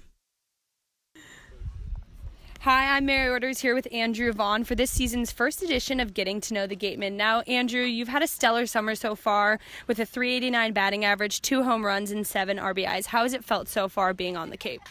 It's a great experience out here. I mean, the talent we play, pitchers we face, there's nothing like it, so it's a fun experience out here. Definitely. And now you go to California, Berkeley, and you're from Santa Rosa, California, if I'm not incorrect. And what food do you miss most from home? Ooh, food I miss most. Probably good Mexican food. There's a lot of that in Berkeley, and I tend to go there quite often. So. And next, what is your favorite activity to do on the Cape when you're not playing baseball? Ooh, so far it's been feeding our host family's cows, because that's about all I've done. So go back to my roots. My mom grew up on a ranch, so I used to feed the cows as a kid, so doing that was pretty fun. Great. And what's your favorite Netflix series or TV show? Man, that's a tough one. I was huge on Breaking Bad this year. I watched it all fall. Did you binge watch it? I did. I got it done in like 2 weeks. I was kind of sad with myself. But that's impressive. I don't know why I did it, but I guess I had some free time, so it was for nice. Fun. And do you play Fortnite? Yes, I play, but I'm very bad at it. Have you gotten any wins? I'm 1 for 500. That's pretty good, you know. That's a pretty bad average, I'd have to say. It's okay. Anyone you model your game after? I like to model it after Posey, just because the way he goes about his business and plays the game. It's pretty special. And what would be your dream job if you're not in the MLB? Oh, professional bass fisherman. I would love that. Why? I love fishing. That's all I do when I have free time. So if I got to do that for a job, I'd never work a day in my life. And lastly, why number 16? It was given to me. I showed up and it was on my locker, so I took what I got. Great. Thank you so much, Andrew. No problem. For this season's first edition of Getting to Know the Gatemen, I'm Mary Orders. Back to you guys.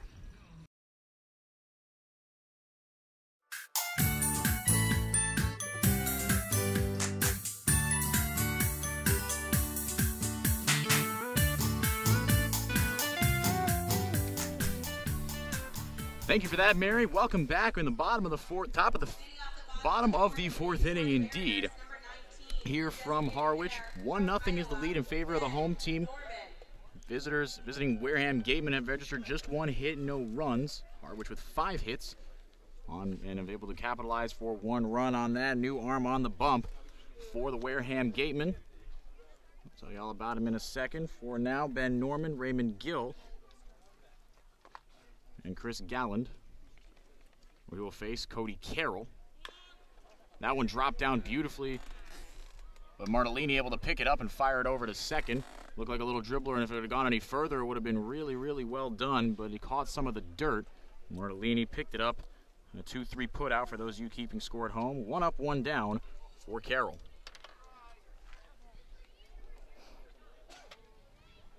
Number 5, the third baseman from Miami, Ray Gill.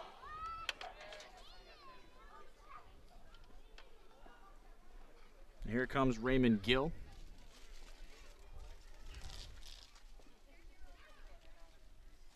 Gill, as you mentioned, JD, had himself a pretty ugly game last time he saw the Gatemen, and takes a rip and a miss at a low strike. Out of the hand of Carroll. Southern Mississippi Golden Eagle. Righty with a long, slow wind-up. Rocks backs and delivers ball 1.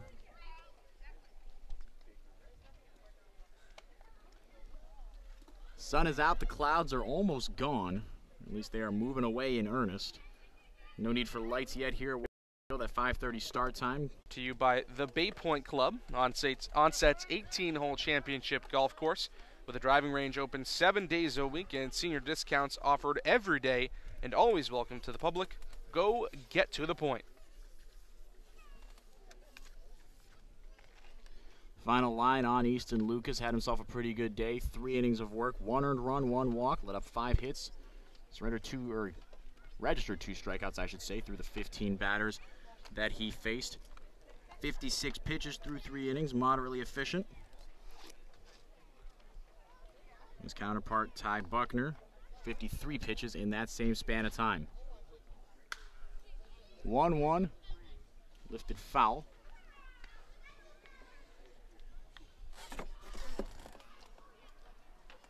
One and two as Cody Carroll making quick work of the Harwich Mariners here. 1 strike away from getting out of the 4th inning.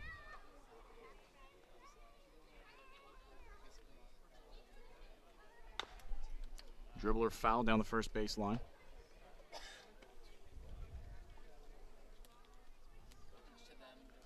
Chris Galland, as we mentioned, an awesome year. Freshman, originally from Massachusetts, went over to Boston College. Finished the year batting .302. Had himself a multi-hit game stretch in the beginning of the year that was truly torrid. Through 15-ish games, was still batting the low 400s, high 300s. His first 15-20 games ever in Division I baseball. Got a bright future ahead of him. Is looking to do some damage here on the Cape. Watches ball 2 just above the letters. Batting .214 this year for the Mariners. Bud is 1 for 1 today. Turns out of the way of that one as that one almost hit him in the shoulder. Count runs full.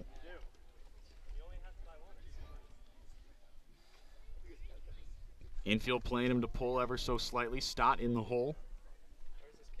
Dunn playing a little more towards second base. He's on the outfield cutout. The full count pitch, line drive on 1 hop. Stott adjusts across the diamond. Will he get there in time? No, a bang play. He beat it out. Incredible play by Stott. He misjudged it initially. That is one of the tougher plays you can make as an infielder. He held his composure. It bounced about 5 feet in front of him. He had his glove up initially, flipped it over as it went a little lower than he expected. Immediately came up firing. That was a bang play if I've ever seen one.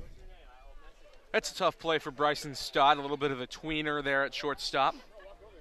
Thought at first it was going to get to him on line. And a good job also by Galland getting out of the box quickly and beating out the infield single. So now with new life, here comes Cam Thompson.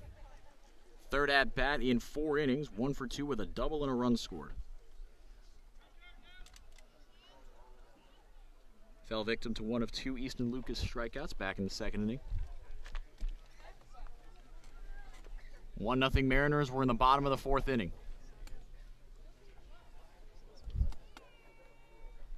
Chris Galland sits at first. He takes off on the pitch, but that one is chopped over to the right side. Diving stop by Dunn. He gets up. He's going to fire over to third as he tried to stretch it. Not in time. That'll put runners at the corners. Oliver Dunn was in the wrong place at the wrong time. He went over to second base to cover for the throw as Chris Gallon took off for second, and it was hit right where he was standing initially, so he had to stop, start, change direction. The center fielder from LSU. And he laid out, was not able to get Cam Thompson at first. He made the right choice.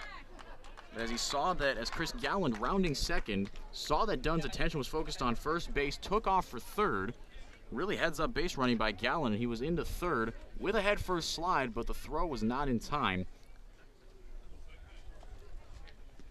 And from the brink of extinction, here come the Mariners. They were a half second away from having the inning be over, but now they have runners at the corners. And an 0-1 count on Zach Watson. He's 1 for 2 today. Just an all-around good play from everybody, and it just didn't work out in the Gatemen's favor. Dunn made a good play to get to the ball at all, didn't let it leak into the outfield.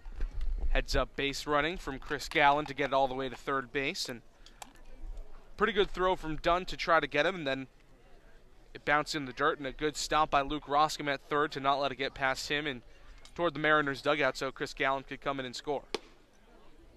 1-1, hard fastball, misses low. 2-1. Should Watson survive, it'll be Tanner Morris who waits on deck. He's 1 for 2. With an RBI fielder's choice and a single. Cody Carroll cruising through 2 batters, having a little trouble getting out of the inning. Hampered by some bad luck. Gets a swing and a miss on that one, though. 2-2. That's really what that last play was for Cody Carroll. Bouncing ground ball to second base, but Oliver Dunn had to go over to cover the bag on the stolen base attempt from Galland, and everything was a little bit out of order on that play. The 2-2, got a piece of it, fouled it off to his own dugout. He stays alive. Running up the pitch count on Carroll, already his 20th pitch of the inning coming in. Chris Gallon put together a heck of an at-bat.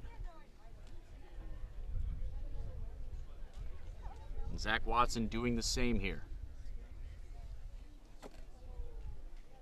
Runners at the corners, 2 down. The 2-2. Runner takes off, swing and a miss. He got him on strikes, and the side has retired that strikeout, brought to you by Lang, Exafarius, and Bullard. Gatemen pitching out of jams left and right, and the score stays 1-0 in favor of the Mariners. You're listening to Gatemen Baseball on the Gatemen Baseball Network. Established in 1877, TM Riders, a family-run insurance agency located in downtown Middleborough, Massachusetts. TM Riders' goal is to find the best coverage at a fair rate for their customers, but they really value giving the best service they can provide. Visit the office on Thatcher's Row if you would like P&C insurance information, quotes, and policies. Folks, after the game, be sure to visit El Mariachi on Main Street for the best Mexican food in Wareham. The cantina provides a delicious late-night snack accompanied by fun cocktails. Got legal trouble? Attorney Mark Deshays is here to help the greater New Bedford area with real estate and business law, estate planning, and probate. Visit him today.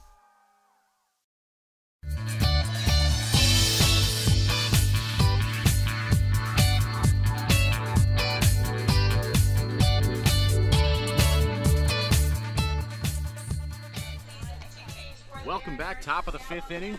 1-0 Mariners. We've had no score since they took a 1-0 lead back in the first inning. First 2 men reached off of Easton Lucas, a double and a single, and then a Tanner Morris fielder's choice knocked in Thompson. But since then, the Gatemen have pretty much cruised, as the Mariners have not taken advantage of men in scoring position. They've left already through 4 innings 7 men on base and have stranded a man at least in every innings. We've got a pitch in every inning. We've got a pitching change, another one, or the first one of the day, I should say, for the Mariners. As Danny Poitamani stubs in for Ty Buckner. The final line on Buckner: no runs earned or otherwise surrendered, just 1 hit, 3 walks, and 3 strikeouts through 17 batters. Through 69 pitches, 43 of those for strikes.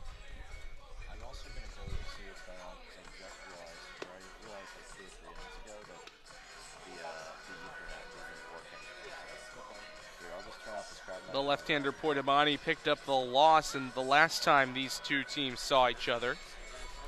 Allowed the walk-off sacrifice fly to Bryant Packard back at Spillane a couple of days ago, and other than that, giving up that hit, he pitched well against against the Gatemen. Gatemen, the right fielder. Left-hander from Stevens Institute of Technology. An inning in a third pitched. 1 run, 1 earned, 2 strikeouts. Named a Collegiate Baseball newspaper player to watch. Going into his excuse me, that one snuck up on me. Coming into his junior year at Stevens Institute of Technology, 5'11", left-hander, mechanical engineering major. There's a lot of these smart guys that go to Stevens are. Rip and a miss. 1-1 the count evens. Dominic Clementi is the batter. He's 0 for 1, a hard hit ball to center field. Like the way you put it, JD, atom balls. The last few coming off the bat of Clementi.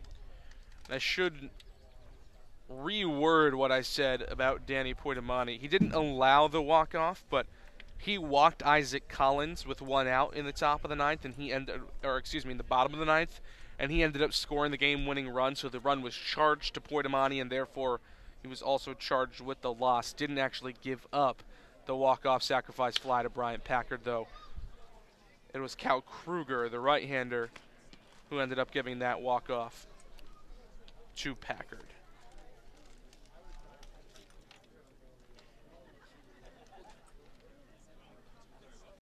This is Poitamani's second appearance on the year. Trying to rebound. All he's seen is Gatemen. That one misses low. Clementi runs the count full. This is what Dominic Clementi does so well. He's a balanced hitter. He's a disciplined hitter. He runs counts high and then does things like that. That one hit up the middle. Routine play for Thompson, though. Ranges to his right into shallow center field. Comes up and fires over to Lifshitz at first for out number 1. But again, well hit from Clementi. Hit it on the screws. Just kind of put it in a place where it wasn't going to be that all that tough of a play for Cam Thompson at second. The kid can hit. We saw it. He hit .368 at Michigan this season. Yeah, it's no accident. All Big Ten first team. He's just getting used to these wooden bats. Saw them last season when he was with the Eau Claire Express in the Northwoods League, but adjusting back against the wooden bats. He'll come out of the slump soon. I'm almost sure of it. Yeah, these are the things that the numbers don't tell you, because Dominic Clementi technically is 0 for 3. And it could be 0 for 3 on 3 swinging strikeouts or 0 for 3 on 3 hard hit balls. So it's stuff like that that goes beyond the numbers for Clementi. But like you said, 368 average, that doesn't lie. Dunwatch, the third pitch of the at-bat, go outside. Blazing fastball out of the hand of Poitamani, 1-2 on the Gateman second baseman.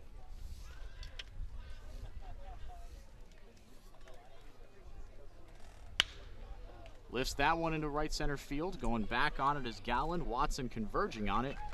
And he makes the catch. A few feet shy of the warning track. Dunn is retired for the second time today, I should say. A lot of center field power today for the Gatemen. Parker Phillips has had a couple out there. Bryant Packard has had some out there. Andrew Vaughn, usually with some center field power. And they're just getting eaten up out in center field. 400 feet straight away. Spillane at 408 to straightaway center field. So a similarly dimensioned and similarly sized park here at White House Field, but they're just getting eaten up. If these guys can get them to head down the lines, those balls are gone. They're well hit. They're just going to the deepest part of the park almost every time. Yeah, that's 400 to dead center. No cheap homers anywhere but down the lines. And even the lines aren't cheap. Lines are $330 a piece. Lines at Spillane about $315.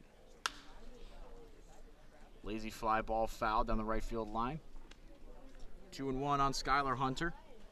1 for 2 today. Bunt single in the first. Flew out to center his last time up. Hit .333 this last year at Purdue, his sophomore year. Swing and a miss, 2-2. It's a good pitch from Poitamani. 2-1. Doesn't have room for that waste pitch that I like, but that essentially was a waste pitch. Well located, outer half. Got Hunter to chase. The 2-2 grounded towards second base. Scooped up by Thompson. Easy throw to first to get the out. The Gatemen go 1-2-3 in Danny Poitamani's first inning of work. And we go to the bottom of the 5th inning from White House Field. 1-0 Mariners on the Gatemen Baseball Network.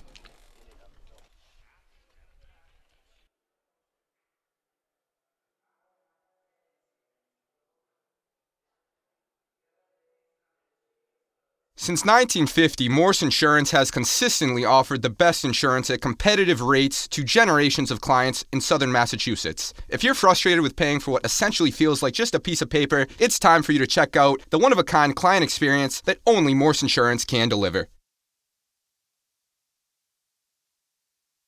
Stop by the Ansel S. Gurney House, where you will find a unique shopping and dining experience. Whether shopping for a special occasion or just to treat yourself, you'll find what you're looking for in one of the 11 themed rooms. There's also a cafe serving fresh homemade lunches overlooking the extensive gardens. The Ansel S. Gurney House is located at 403 County Road in Marion.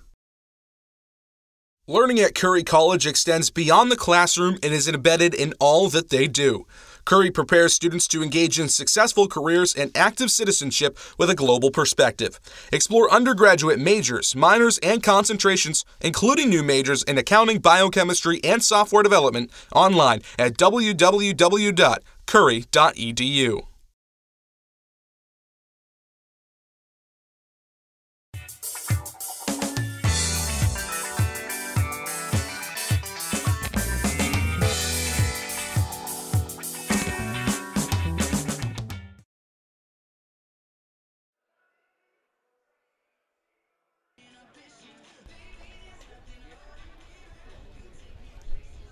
Welcome back. Bottom of the fifth inning, 1-0 Mariners. I'm going to throw it over to my broadcast partner, JD. University of Virginia, Tanner Morris. And thank you very much, Enrique. Tanner Morris will lead it off against the right-hander Cody Carroll from Southern Miss in his second inning of work with the Gatemen. The first pitch from him to the left-hander Morris is a strike called on the inside corner, and it's 0-1.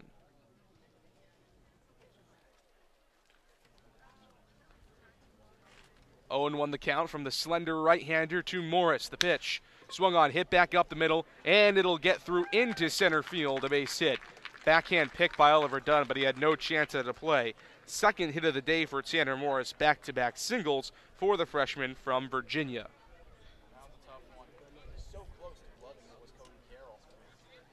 So close to gloving that one was Cody Carroll as that one dribbled under his glove and snuck into shallow center field. Like you said, Dunn was able to get a glove on it. Now they got to deal with a man aboard. Credit the Mariners. They've done a very good job of putting the pressure on every single inning. They've left 7 stranded, though, through just 4 innings. Big right-hander Andre Lipsius in the batter's box to face Carroll now. And the first pitch from righty to righty is an off-speed pitch located on the outside corner for a called strike, and it's 0-1. Lipsius 0 for 2 today, struck out swinging in the first and popped out to the shortstop Bryson Stott in his last at-bat in the third. 0-1 is swung on, slap foul down the right field line and out of play onto a little hilly grass area where a couple of Harwich fans are sitting. 0-2 the count to Lipsius. Runner on at first is Tanner Morris. Nobody out here in the fifth. 0-2.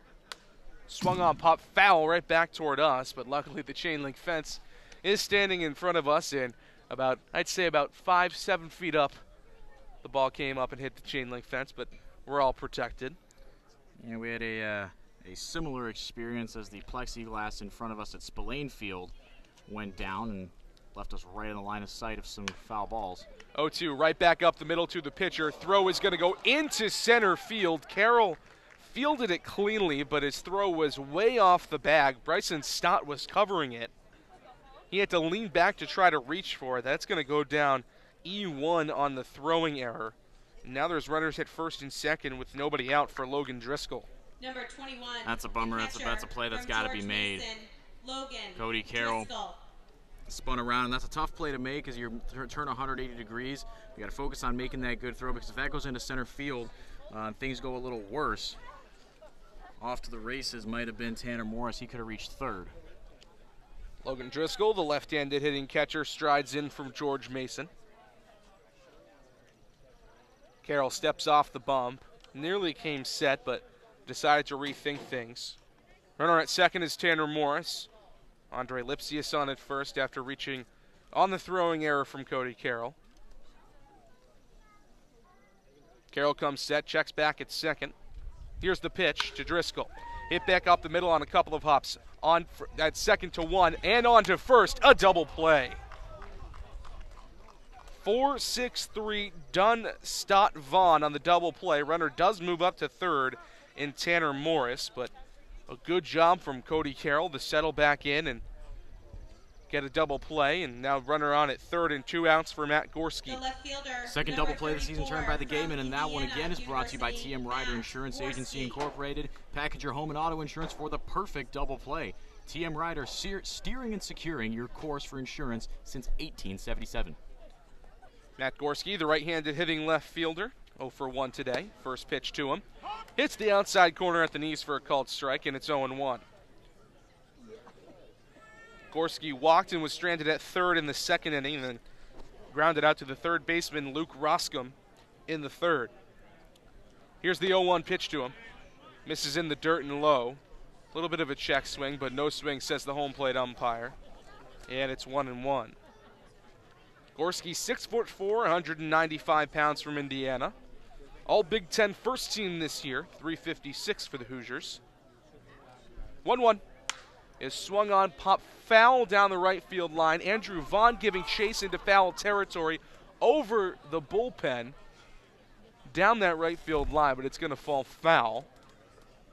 And the count will hold at a ball and 2 strikes. A little bit difficult to see down the right field line for us here at White House Field from our broadcast location, but everybody's staying on the field, so I'm going to assume it did fall harmlessly foul. That is probably a fair assumption, JD. A ball and 2 strikes. Runner on at third base is Tanner Morris. 2 outs in the bottom of the 5th. Harwich with a 1-0 lead. The 1-2 from Carroll is waved on and missed. A great pitch on the outer half completely fools Matt Gorski, and the side is retired. As always, that last strikeout brought to you by Lang Exafaris and Bullard, the official strikeout sponsor of your Wareham Gatemen. The Mariners give it a go here in the 5th, but strand a runner on at third base. We're headed to the top of the 6th inning. Gatemen coming to bat, trailing 1-0 on the Gatemen Baseball Network. Since 1981, the Northeast Maritime Institute has been one of the forerunners in private maritime education and training in the United States and around the globe. They have been recognized by the International Maritime Organization as well as the U.S. Coast Guard for their top quality maritime education, facilities, faculty, and staff. Northeast Maritime Institute, America's premier 2-year maritime college.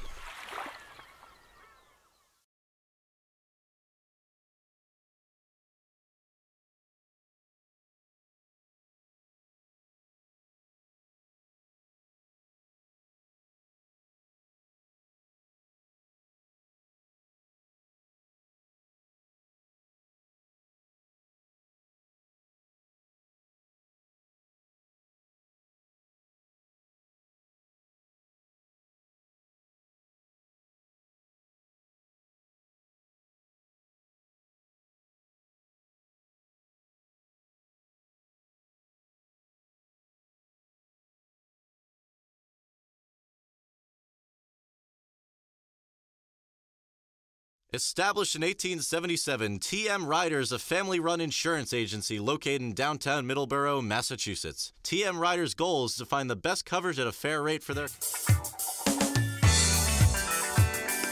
Top half of the 6th inning here at White House Field as Andrew Vaughn looks at a ball. Just a little bit too far inside from Danny Portimani, and it's 1-0. The Gatemen trail 1-0 here to the Harwich Mariners. Run coming against the left-handed starter Easton Lucas in the top half of the the bottom half of the first inning have seen no offense since. The Gatemen only with 1 hit today, a bunt single from Skylar Hunter, just the second batter of the game. Haven't seen anything offensively since. 2-0 the count to Andrew Vaughn, who is 0 for 1 today. Walked in, then struck out in his last at-bat. This one skied foul back and right over our heads and toward the merchandise booth here at White House Field. And it's 2-1. Vaughn holding a 2-tone bat and gold and blue batting gloves, of course the Cal Bear. Here comes the 2-1 from Poitamani. Hard fastball, called strike on the outer half, a good pitch. And the count is even at 2-2. Seen Andrew Vaughn get off to a couple of slow starts in games, but always finds himself back in the lineup. This one rocketed foul down the left field line, and it's still 2-2. Straightens that out. That's a double in the corner, yeah. Shouldn't say back in the lineup. Should say always finds a way to kind of get on base and working straight away on the rubber out of the windup. 0-1 is waved on and missed. Good, powerful fastball on the outer half. Bryant Packard way behind it, and it's 0-2. Bryant Packard's offensive numbers, we talked about him a bunch, but I think it's worth mentioning. The most ridiculous number is his OPS, 1133. 0-2 to him is swung on, hammered foul down the left field line and over the light stanchion down the left field line, and it's still 0-2.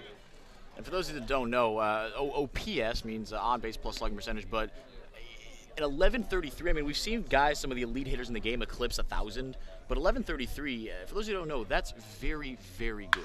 0-2 is swung on, slapped down the right field line, but it's going to get foul out there. Chris Callen took a look at it, but realized it was going to be out past the chalk line down right field. And it's still 0-2 to Packard, just behind that time on a breaking ball. Or excuse me, I should say it was out in front of it. No balls and 2 strikes. Here's the pitch from Poitomani. Misses down and away for a ball, and it's 1-2.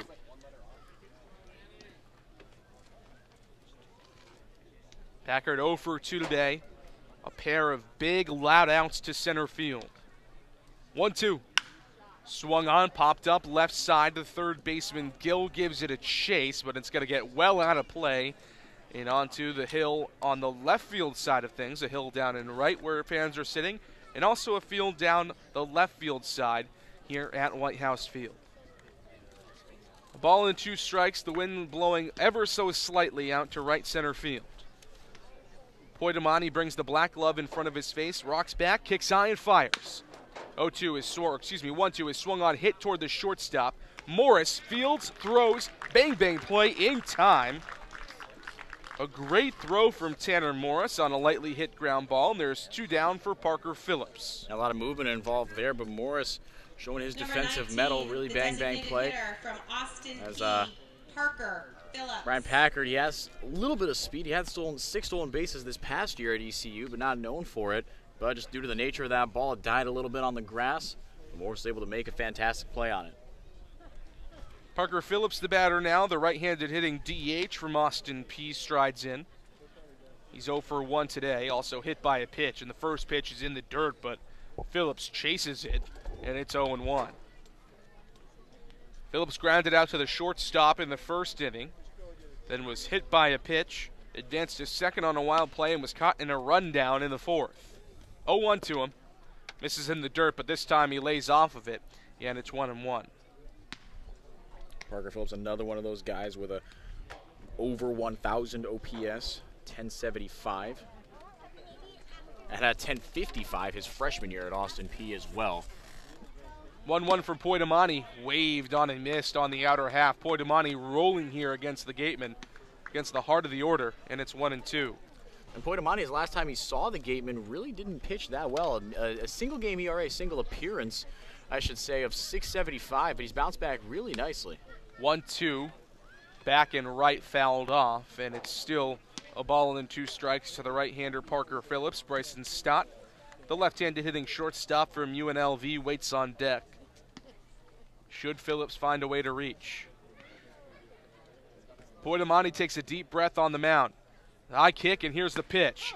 Called strike 3. Good breaking ball on the inner half, right at the belt of Phillips. He knew it right away, and the side is retired. 1-2-3 go to the Gatemen in the 6th. When we come back for the bottom half of the 6th, we'll have Cam Stewart, our host today, with an update, an around the league update, coming up on the Gatemen Baseball Network. Got legal trouble? Attorney Mark Deshays is here to help the greater New Bedford area with real estate and business law, estate planning, and probate. Visit him today.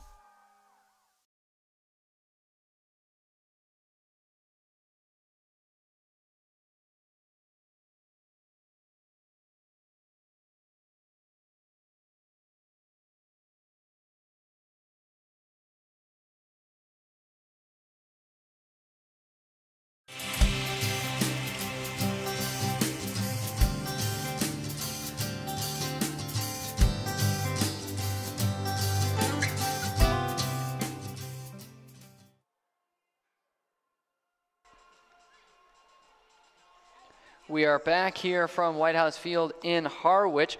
Look at some of the scores around the league. Once again, I'm Cam Stewart. In Brewster, the Whitecaps have extended their lead over the Bourne Braves. Was 3-1 last time we checked in. Now 6-1 in favor of the defending champs. Falmouth still up big over YD, 8-0 at Red Wilson Field. Catuit New Orleans just got underway, bottom of the first, scoreless in that one.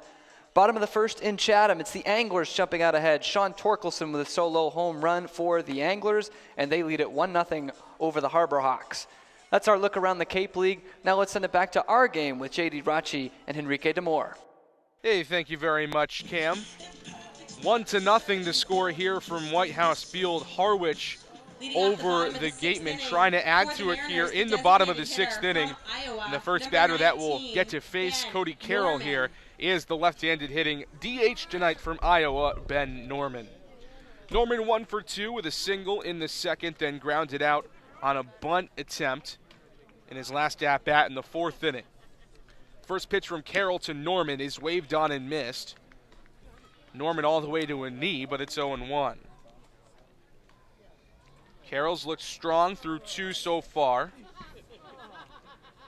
3 strikeouts thus far for the right-hander from Southern Miss, making his Gateman debut today. Tucks the black glove into his chest, now brings it over his face, working out of the full windup. The 0-1 pitch is a good off-speed pitch on the inner half, called strike, and it's 0-2. Norman had a tough sophomore year at Iowa, batted just 189, but his freshman campaign was extremely impressive. 296, slugged 379, stole 14 bases as well in 59 games, but threw 47 in his sophomore year. Numbers did not come. 0-2 in the dirt, good waste pitch that time from Carroll, and it's 1-2. Norman might not have had success with the Hawkeyes this season, but in the game a couple of nights ago between Wareham and Harwich, 2 for 3 day for Norman, batting out of the 7-hole in that one, just as he is today. Ball and 2 strikes. Here comes the pitch from Carroll. Misses upstairs off the glove of Martellini, and it gets to the backstop, but nobody on base, so no harm, no foul. And it's 2-2. Looking ahead, we mentioned that the Gatemen have 4 straight home games on 3 home days, 2 against Orleans, then against Chatham again. The first time we see the Hyannis Harbor Hawks. Mariners tomorrow travel to Falmouth to play the team that the Mariners, or the Gatemen I should say, just beat 7-4, as that one is lasered down the third base line foul. Count holds, 2 balls and 2 strikes from Cody Carroll to Ben Norman. Norman wearing the red stirrups over the white socks under the cream-colored pants today for the Harwich Mariners. Waves a black and tan bat, two-tone over the plate. 2 balls and 2 strikes the count. Carroll starts the windup, kicks high and fires.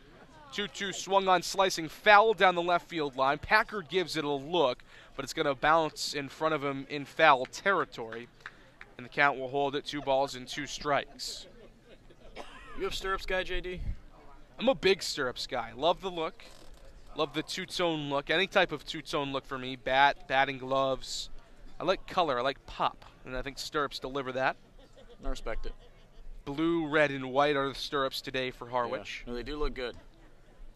Another 2-2 from the right-hander Carroll. Swung on, roped into right field, and in front of Dominic Clementi for a base hit. Ben Norman on with his second single of the day, and it's a leadoff single. Now coming to the plate, Ray Gill, the right-handed hitting third baseman from Miami. Norman using all parts of the park as well. As you mentioned, having a pretty good year this year on the Cape. Came in today batting .273 with 2 singles. Bumps that up to .357, good for second best on this Harwich Mariners team. Right behind Cam Thompson, who's hitting .385, but he's using all parts of the ballpark too. Single to the left side the last time, little infield single job. This one slapped into right field, as you said, JD. First pitch to Gill, misses in the dirt. He checked his swing, but the appeal down to the first base umpire was futile for the Gatemen, and it's 1-0. Gill 0 for 2 today, flied out to left field and struck out looking in his first 2 at-bats. The 1-0 pitch to him just misses below the knee. Good location on the outer half, but a bit too low, and it's 2-0. Yeah, very well located, like you were saying. Didn't miss by much. Took a little bit off it, but now the fact of the matter is he's got to face Gill with a 2-0 count.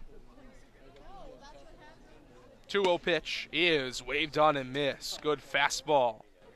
Might have even been tipped into the glove that time of the catcher, Gian Martellini behind there, the catcher from Boston College. 2-1 the count. Vaughn holding the runner on at first. 2-1 is a breaking ball right at the belt on the inner half called strike. And it's 2-2. Guess that just wasn't the pitch he wanted. He didn't take too much off it, and it didn't come in too hot on 2-1. The type of pitch you want to be swinging at. 2 balls and 2 strikes. Runner is off. Ball misses in the dirt. No throw. So a stolen base from Ben Norman. Now runner on at second in scoring position with nobody out. And a full count to Ray Gill. Ray Gill, we mentioned it, 4 strikeouts the last time he played the Gatemen, and has one today. He has yet to register a hit against Wareham, but one here could make it a 2-0 lead for Harwich. 3-2 the count. Cody Carroll looks back at second a couple of times. Here's the payoff pitch. Misses up and inside. So a full count walk to Ray Gill, plus the stolen base. Stolen base pretty much becomes unnecessary for Ben Norman, except that he can boast about it on his stat sheet now. His runners at first and second for Chris Galland. Galland having a pretty good day, pair of singles. Bumps his batting average up to 267 on the year. The right fielder. As we've mentioned a couple of times today, Galland an outstanding freshman season at Boston College. 316 on base percentage at .403. 10 doubles and 2 triples for the speedy right-hander from Sudbury, Massachusetts.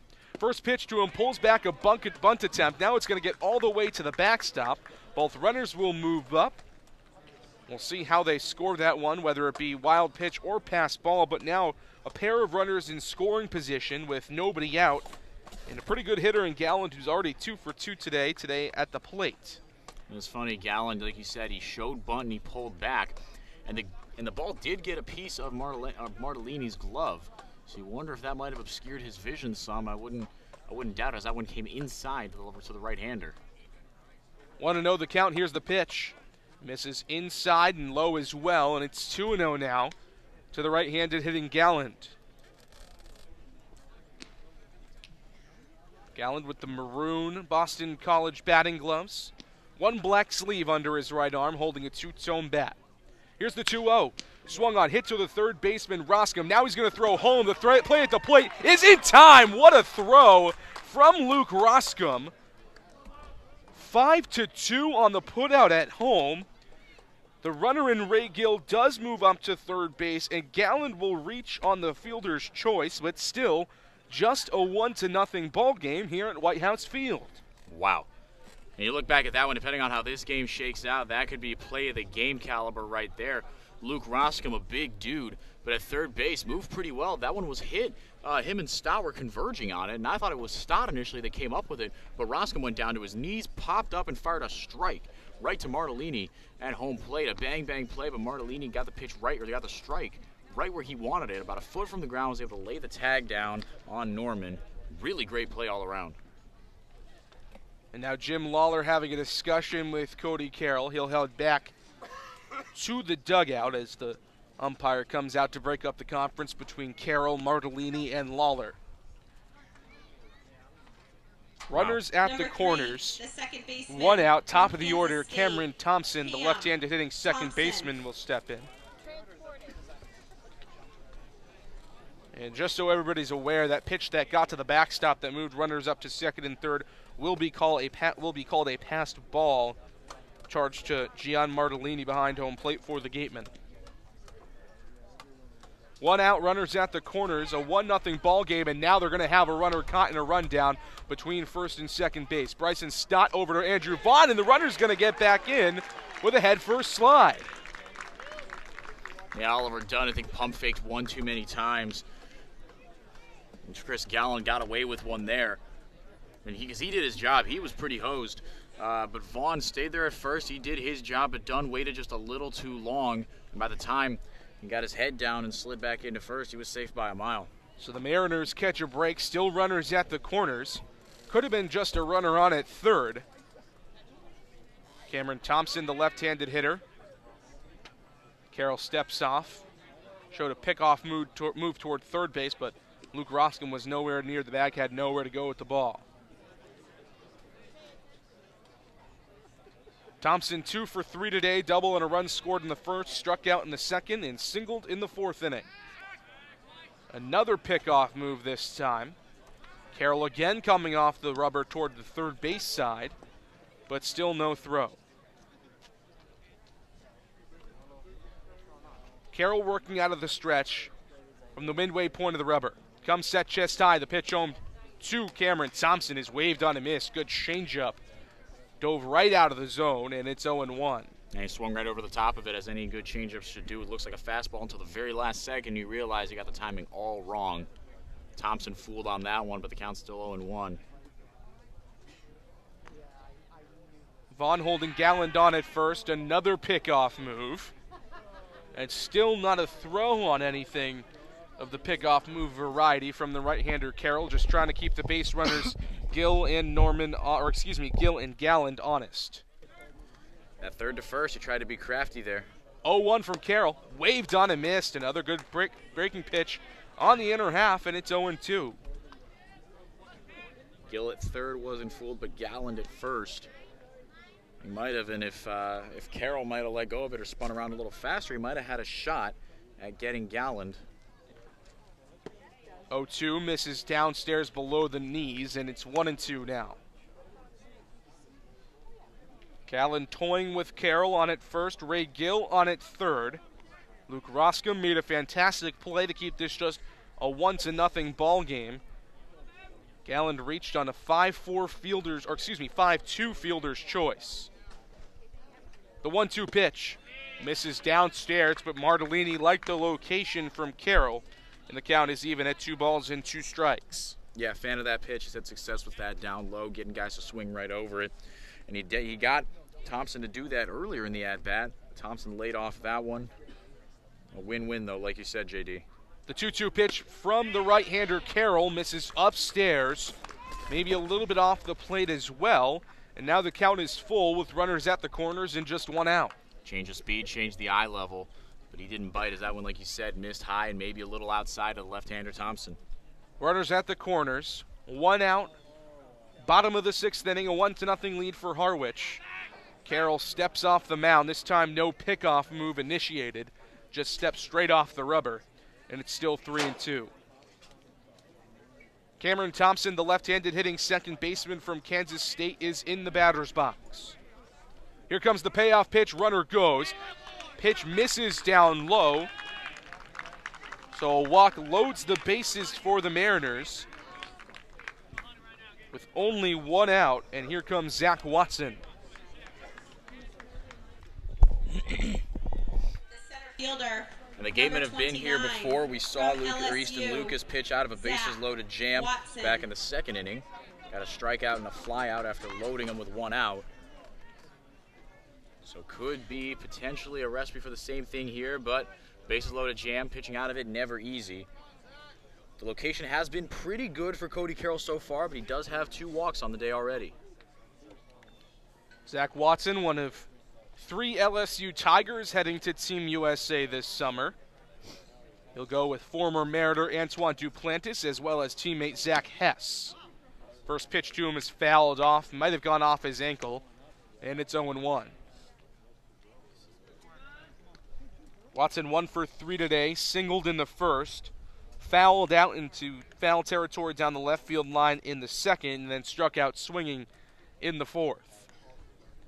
0-1 the count to him, bases jacked here for the Mariners with 1 out in the bottom of the 6th.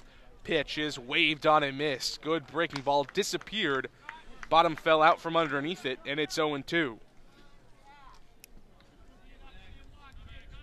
Watson 1 for 3 the last time these teams faced off a couple of days ago. Coming into this game, 2 for 7 on the season with a pair of walks.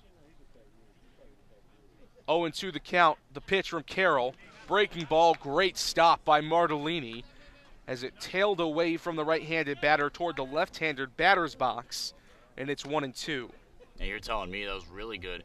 It bounced it, like you said, JD, in the left-handed batter's box. And instead of just like dropping to his knees and shifting over to his right and taking it off his chest, he did that, but he also bounced forward and smothered it with his glove, which is a little bit of a bolder play. But if successful, it does just that, and the runners knew they had no shot. Ball and 2 strikes, the count to Zach Watson. The right-hander Carroll comes set, the pitch waved on and missed. Breaking ball on the outer half. 4th strikeout of the day for Cody Carroll, and as always, it's brought to you by Lang Exafaris and Bullard, the official strikeout sponsor of your Wareham Gatemen. Number 10, so now just 1 out away of getting out of another jam are the Gatemen. Bases still loaded, though, for a good hitter in Tanner Morris, who is 2 for 3 today. Really, really good pitch sequence. And even with his misses, especially I look back to that high fastball that he missed with, but even the low breaking balls he's had success with. The fact of the matter is the hitters don't have their timing down. You can change speeds even with misses, even with good misses. That's valuable, and he capitalized on it there. Really good pitch sequence. 1-0 the count to Morris. The pitch misses down and inside, and it's 2-0. Back-to-back pitches that missed low and in for the right-hander from Southern Miss. Morris 2 for 3 today, a pair of singles in his last 2 at-bats in the 3rd and 5th innings. The 2-0 just misses the outside corner. Now a dangerous hitter's count, 3-0. And Carroll is 1 pitch out of the strike zone away from walking home a run. 3-0 the count to the tall, slender shortstop from Virginia. The 3-0 pitch misses inside and low, and a run will walk in for the Mariners. It's 2-0 Harwich. That one hurts, and a quick walk, too. 4 pitches. Not exactly what you wanted to see after that strikeout. It's uncharacteristic, just in general. And now Jim Lawler going to come in from the Gateman dugout. It looks like that will spell the end of the day for Cody Carroll. Looks like Tyler Kaiser, the right-hander headed to Miami by way of Eastern Florida State Junior College, will be the next pitcher for the Gatemen. We'll give you the stats on him coming up. We'll take a quick break here on the Gateman Baseball Network.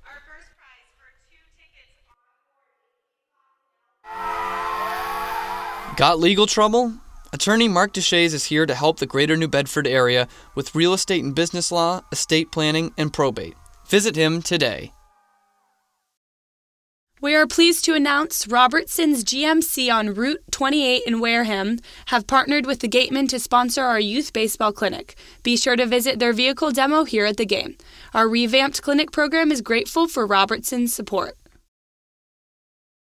Legacy Insurance has helped the Wareham community choose the best carrier for their insurance needs. They are an independent insurance agency that represents several insurance companies of various sizes and are able to place coverages with companies that are appropriate for their clients' needs. Legacy Insurance. We don't work for an insurance company, we work for you.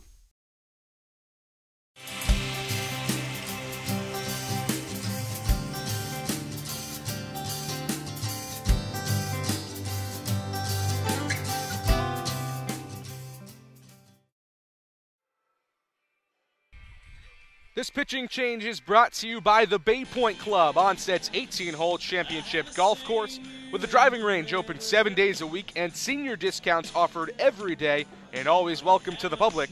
Go get to the point. Tyler Kaiser, the right-hander, headed to Miami next season.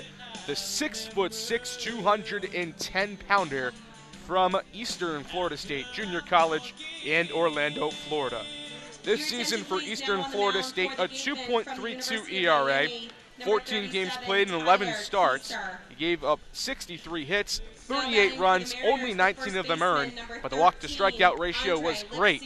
10 walks to just 80 strikeouts for Kaiser.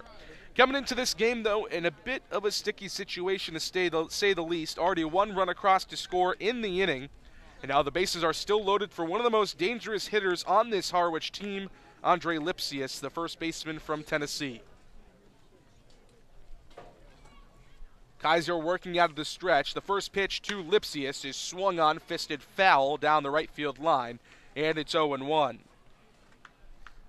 We saw a little bit of Tyler Kaiser a few days ago. Has just a third of an inning of work under his belt, but registered the save to go with that 0.000 ERA. That was in the 4-2 win against Katuitt. The 0-1 from Kaiser. Comes up, nearly hits Lipsius. He has to bend his body out of the way, and it's 1-1. Lipsius today 0 for 3. Struck out swinging in the first, popped out to the shortstop in the third, and then reached on an error in his last at-bat. 1-1, waved on and missed, and it's 1-2. Kaiser, an intimidating presence on the mound, works from the first base side of the rubber. Comes set, shin high. Here's the 1-2.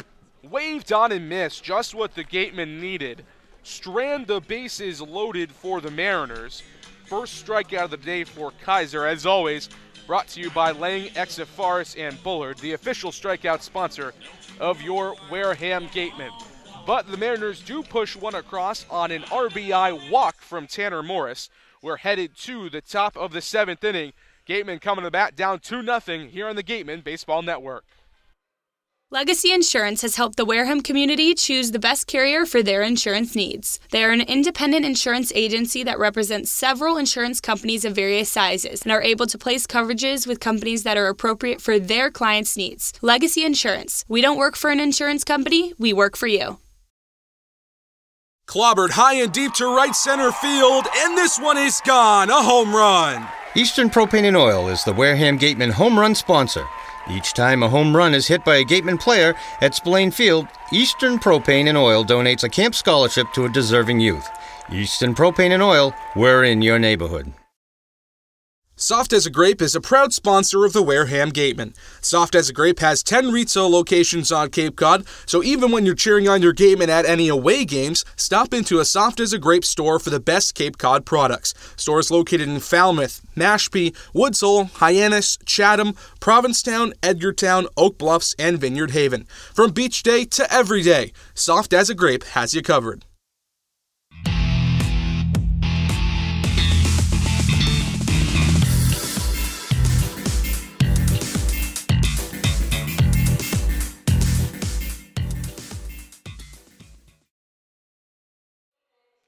Bryson Stott leads it off in the top of the 7th inning for the Wareham Gatemen as they trail 2-0 to the Harwich Mariners.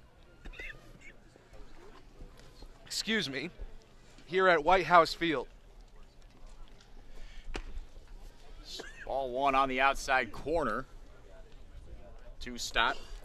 It'll be Stott followed by Roscom and Martellini, my goodness. 6, 7, 8 against Still, left-hander. Danny Poitamani, and why not leave him in? He has made mincemeat of these Wareham hitters so far. Sorry there, folks. Enrique mentioned it was getting a little buggy. I'm pretty sure I might have swallowed a bug at some point in the last half inning. 2-0 misses inside, or rather a called strike to Bryson Stott, and it's 2-1. Call it an occupational hazard. I'd say so. We're all good, though, ready to go.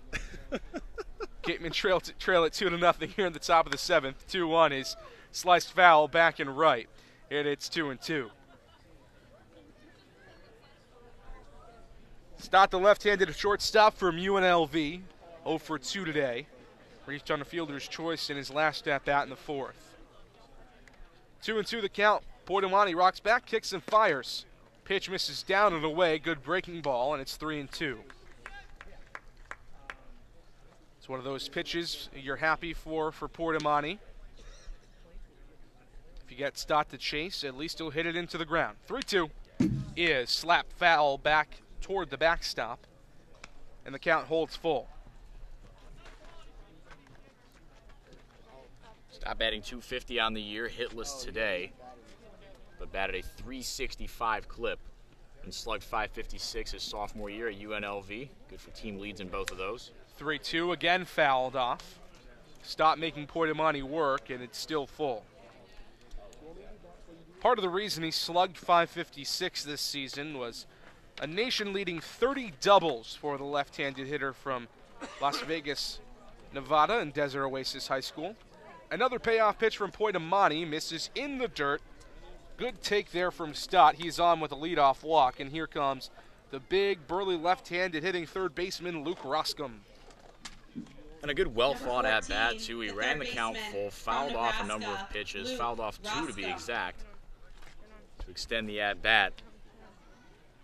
Before you knew it, he was on first base, and now Luke Roscom, who made probably the defensive play of the game on a diving stop to keep it at that point a 1-0 ball game, but probably would have ended up being more. It ends up being more pivotal if the Gatemen get out of this with a win. Right now they trail 2-0, but he has yet to get the bag going, searching for that first Cape Cod League hit, trying to get it here after making a great play defensively.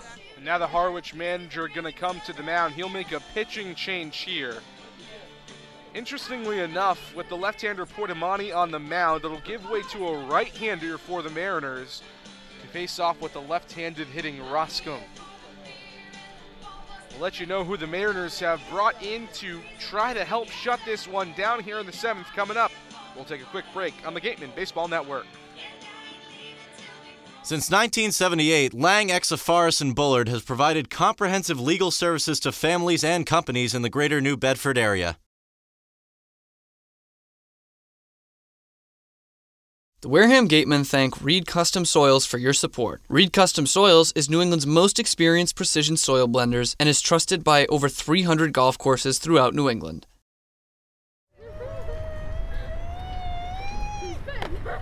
Beat the heat and join us at Waterways, a water experience unlike any other this side of the bridge. Open daily, head over to the water park on Route 28, the Cranberry Highway.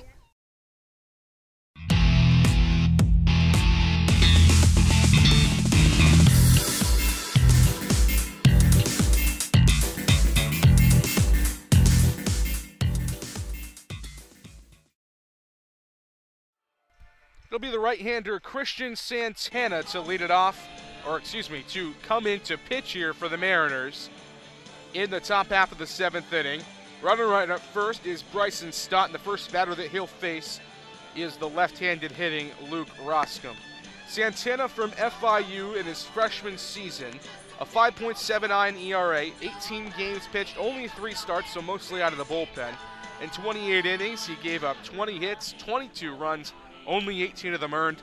The walk numbers were high for the right-hander, 27 walks to just 32 strikeouts, but opponents batting just .204 against the tall and slender right-hander, 6'4", 194 pounds, from Hialeah, Florida.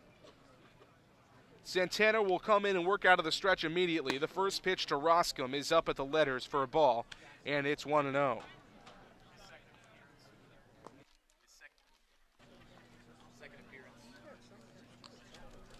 Second appearance on the day, or on the season, I should say, for Mr. Santana, as that one sails up high. For ball 2 to Luke Roscom. He picked up the win in an opening day win against Orleans, 3-2. Gave up 1 hit and struck out 3 in 2 innings of work. 2 balls and no strikes. The pitch to Roscom misses chin level that time. The red gingerish look from Roscom with the beard.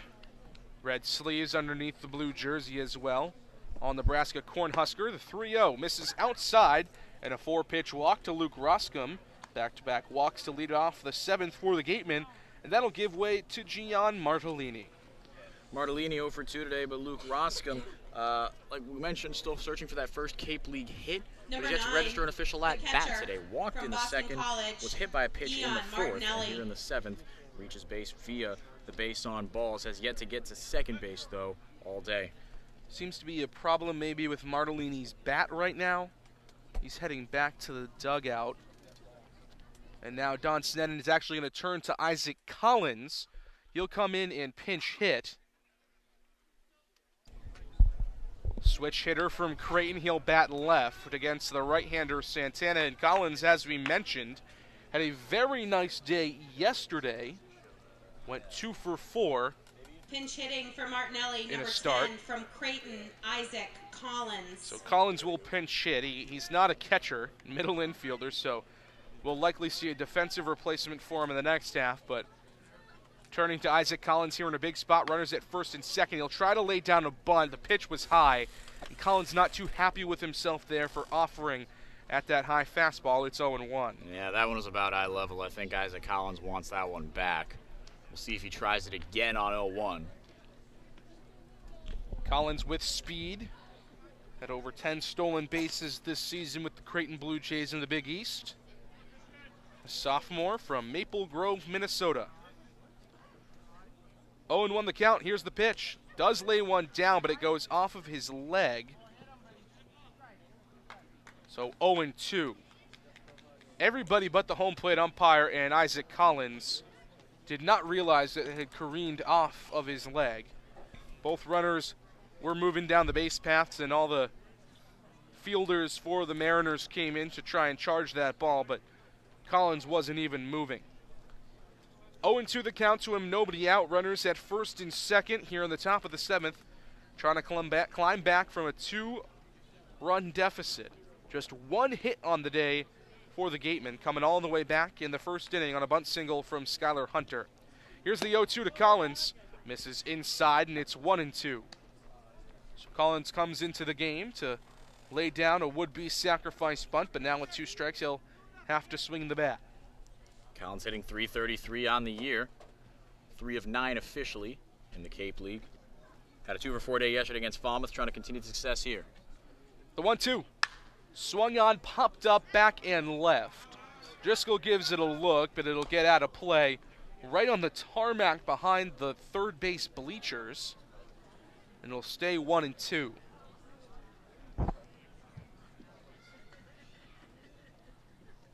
Collins, a confident hitter with a good eye, excuse me. Played well this season at Creighton. 1-2 the count to the switch hitter batting left from the right-hander Christian Santana from FIU. Here's the pitch, swung on, hit toward the second baseman Thompson. Onto the shortstop Morris for one, onto first, a double play. 4-6-3. So Isaac Collins comes in to pinch hit, winds up grounding into a double play, but does move Bryson Stott up to third base. So there's a runner on at third with 2 outs for Dominic Clementi. Yeah, tough to call that one a productive at-bat, but like you said, he is over at third now. Now Dominic Clementi, a few hard hit balls his last time up. We sound like a broken record, but I'm really excited for this kid to break out of a slump. First pitch to him this time around, misses just below the knees around the ankles. And it's 1-0. First team All Big Ten, best batting average on that Michigan Wolverines team, and just a sophomore at that. The 1-0 to him. Hits the inside corner for a called strike, and it's 1-1. You hear the chorus of attaboys from the Harwich dugout to bounce back and even the count at 1-1. 0 for 2 today is Clementi.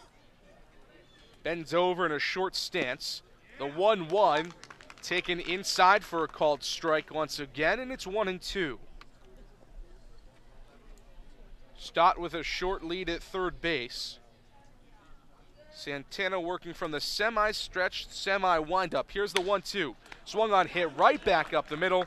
Gloved by Santana from the pitcher's mound, and the flip to first is in time for the final out of the inning. Threat erased for the Gatemen. Still just 1 hit on the day as we head to the bottom half of the 7th inning. 2-0 the lead for Harwich. They'll try to add to it coming up on the Gatemen Baseball Network. Make sure you pick up all your Gatemen and CCBL gear at our merchandise booth, in addition to souvenir bats, programs, all-star tickets, and tickets for the Test Your Fastball game.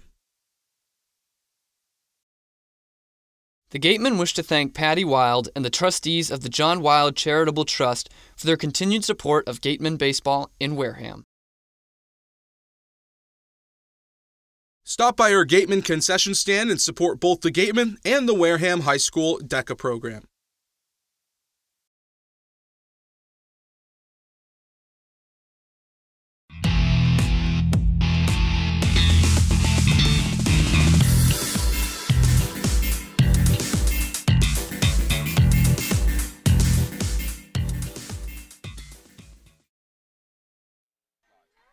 Tyler Kaiser back to the mound for the bottom half of the 7th inning. Gatemen trailing the Harwich Mariners 2-0 here at White House Field. In danger of losing their first game of the season, 4-0 this start for the Gatemen. Meanwhile, just 1-3 are the Mariners. Gian Martellini, the starting catcher, was pinch hit for in the last half inning. And Isaac Collins certainly isn't staying in there to play catcher, so it'll be Michael Amditis, the backstop from Miami, as a defensive replacement for the Gatemen here in the bottom half of the 7th. First batter that Kaiser will face in this half inning will be the left-handed hitting catcher from George Mason, Logan Driscoll. Driscoll 0 for 3 on the day, grounded out to the shortstop Stott in the first. Fielder's choice, 4 unassisted from Oliver Dunn in the third, and then grounded into a 4-6-3 double play in the 5th inning. Driscoll sauntering toward the left-handed batter's box as the home plate umpire dusts off the plate. And we're almost ready for baseball here in the bottom of the 7th. Harwich trying to add to this lead as the sun begins to set here in Harwich. Lights coming on at White House Field. As we mentioned, Driscoll 0 for 3 today. Did not play the last time these two teams faced off a few days ago. First pitch from Kaiser to Driscoll, misses up and away. Fastball off the glove of Amditis and all the way back to the backstop. It's 1-0. A ball and no strikes. Here's the pitch from Kaiser. Swung on, popped up, back and left. Roscom gives it a look toward the third base dugout, but it's out of play.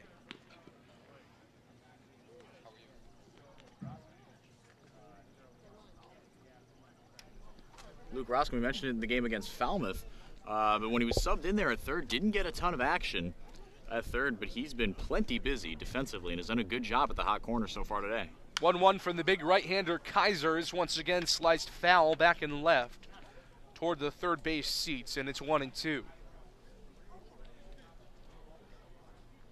Driscoll, as all of the Mariners today, wearing the red stirrups over white socks. Two-tone bat waggled over his back shoulder. 1-2. Misses up at the eyeballs, and it's 2 balls and 2 strikes to the left-handed hitting catcher from George Mason.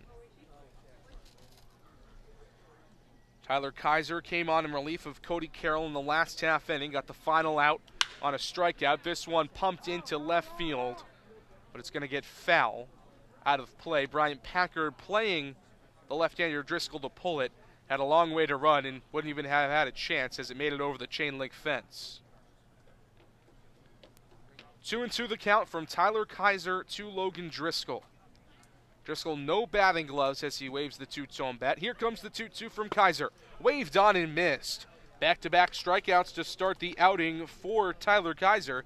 And as always, that strikeout from a Wareham pitcher is brought to you by Lang Exafaris and Bullard, the official strikeout sponsor of your Wareham Gatemen. We'd love to see it, and now Kaiser with 3 straight strikeouts, actually, because he struck out Andre Lipsius to end the 6th inning. That time swinging, and this one a swinging strikeout as well. Tyler Kaiser starting to turn things around for the Gatemen. First pitch to the right-handed hitting Matt Gorski is a breaking ball that clips the outside corner for a called strike, much to the dismay of Gorski, and it's 0-1. Gorski, the lanky right-hander from Indiana. 0-1 pitch is tapped foul back to the backstop. You could hear it just under our crowd mic back there toward the scouts behind home plate. And it's quickly 0-2. Gorski 0 for 2 today, walked in the 2nd, grounded out to Roscom in the 3rd, and then struck out swinging in the 5th. Here's the 0-2 from the big right-hander Kaiser. Called strike 3 on the outer half. 3 batters faced, 3 strikeouts for Kaiser. He's mowing through this Mariners lineup, and there's 2 outs for Ben Norman. Now Ben Norman, this is going to be a bit of a tougher out for Kaiser. He's got a pair of singles and a stolen base today. Norman, we mentioned it, didn't have a ton of success this year at Iowa. Freshman year, fantastic. Sophomore year, not as much. But this year, so far, so good for the lefty. Certainly saw the sophomore slump this year for Ben Norman. Under the Mendoza line at $1.89 this year for the Hawkeyes. First pitch from Kaiser to him, clips the inside corner for a called strike, and it's 0-1. Last year, though, as you mentioned, fantastic numbers. 296, 397 on base. Was named a Collegiate Baseball Newspaper Freshman All-American in his first year in Iowa. Or at Iowa, I should say. He's from Des Moines in Roosevelt High School.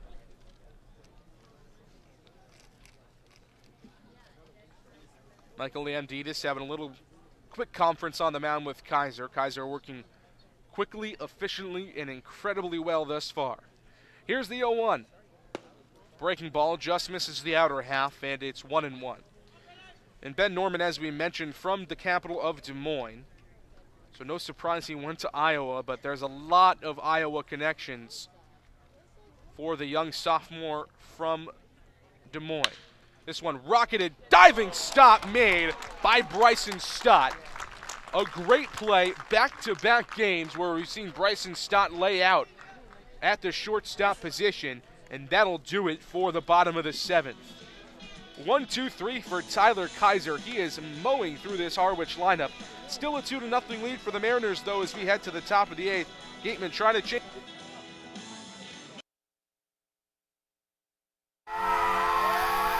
Got legal trouble? Attorney Mark Deshays is here to help the greater New Bedford area with real estate and business law, estate planning, and probate. Visit him today.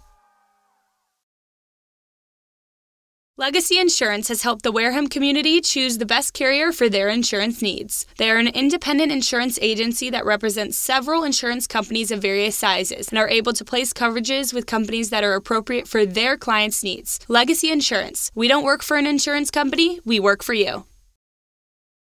Soft as a Grape is a proud sponsor of the Wareham Gatemen. Soft as a Grape has 10 retail locations on Cape Cod, so even when you're cheering on your Gatemen at any away games, stop into a Soft as a Grape store for the best Cape Cod products. Stores located in Falmouth, Mashpee, Woods Hole, Hyannis, Chatham, Provincetown, Edgartown, Oak Bluffs, and Vineyard Haven. From beach day to every day, Soft as a Grape has you covered.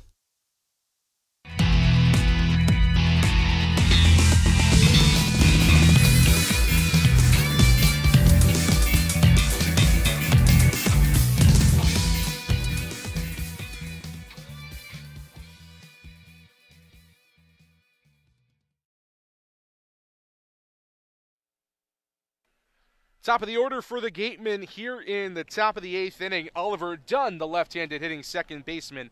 The first pitch to him from the right-hander Christian Santana is a fastball called strike on the outer half, and it's 0-1. Dunn 0 for 2 today with a walk. This one swung on, hit toward the second baseman Thompson. A couple of dribbling hops to him. His sidearm throw to first is in time. There's one gone for Skylar Hunter. Still, like you mentioned, just one base knock. And it came from this guy right here all day for the Gatemen, Skylar Hunter. Number 51, as the average started to creep up, came crashing back down, dipping Skylar below as that Hunter. aforementioned Mendoza line at 190. Oliver Dunn's with that puts him at 0 for 3 and dips him below that as well, 182. First pitch this time to Hunter, misses outside and a bit high as well. It's 1-0. Another pitch this time, rocketed up the middle and into center field. A base knock for Skylar Hunter. So a runner on at first with one out. And a guy that can change this game with one swing of the bat coming to the plate. It's Andrew Vaughn. So on the one hand, you got the commentator's curse. What's Number alliterative? 16, We could call it the first broadcaster's baseman boon. from Cal Berkeley, That put the second Andrew base knock of the Vaughn. day on the board for the Wareham Gatemen. And Skylar Hunter both times, 2 for 4 on the day for the Purdue Boilermaker. Skylar Hunter's been good in these last 2 games. Big day yesterday, 3 RBIs for him. First pitch to Andrew Vaughn in the dirt. Good stop by Logan Driscoll. The speedy Hunter has to stay put at first. And it's 1-0. Broadcaster's blessing. That sounds better than boon. All right. It does. It does. You're correct. Thought ended. Vaughn with a bit of an uncharacteristic day today. 2 strikeouts and a walk for him. 1-0 to him. Misses outside. Would have been good at the knees, but it missed the plate, and it's 2-0. Vaughn coming into the day, 7 of 18, 2 doubles, 2 homers. Yesterday, 3 for 5. 2-0. It's the outer half for a called strike, and it's 2-1. Vaughn with a bright blue shin protector on his left leg facing Christian Santana. Santana working quickly. The 2-1 is swung on and popped up on the infield. Cameron Thompson coming out to get it from second base just on the edge of the outfield grass. Makes the play for the second out of the inning. Vaughn, very uncharacteristic today, 0 for 3. Yeah, with that pair of strikeouts like you mentioned, JD, but even the greats Sometime go Number 6, over, as left they say. fielder from East Carolina, Andrew Vaughn hitless, Brian 0 for 3 today, Packer. yes, but still a .333 average. That's just how good he's been in the previous 4 games. Another guy that's gone 0 for today, 0 for 3 for Bryant Packard, left-handed hitting left fielder from ECU. First pitch to him from Christian Santana, called strike right at the knees, and it's 0-1.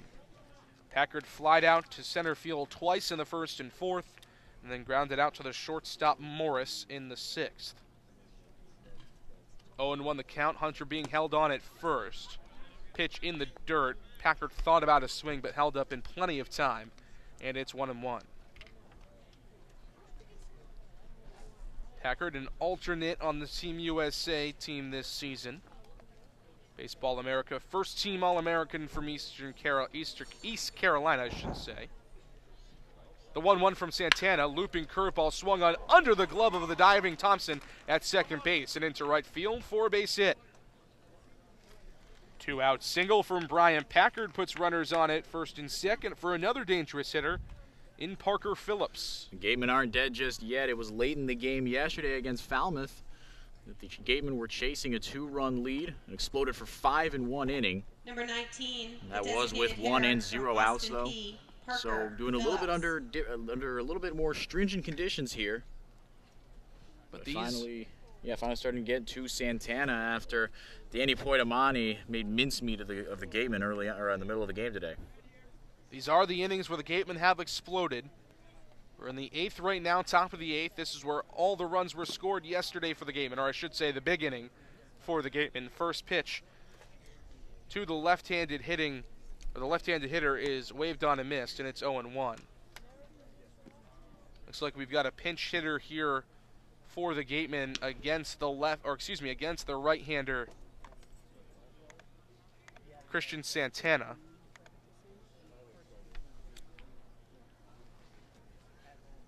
The switch hitting Andrew Millis.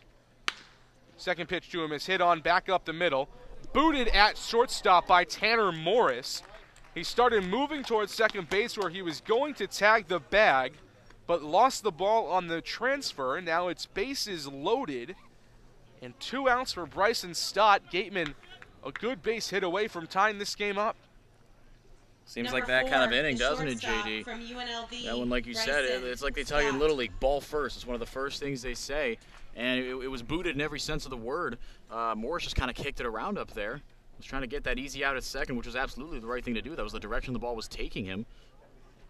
First pitch here to Bryson Stott, misses up at the eyeballs, and it's 1-0. A little mental lapse gives the Gatemen new life. Andrew Millis makes good on his pinch hit attempt.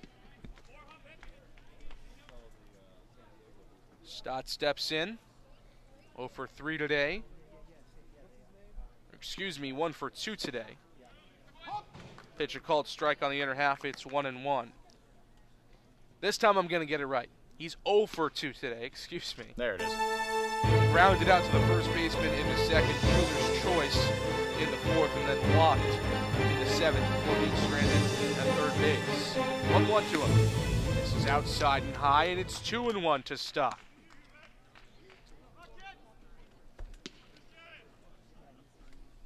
Looking at the walk numbers this year for Stott.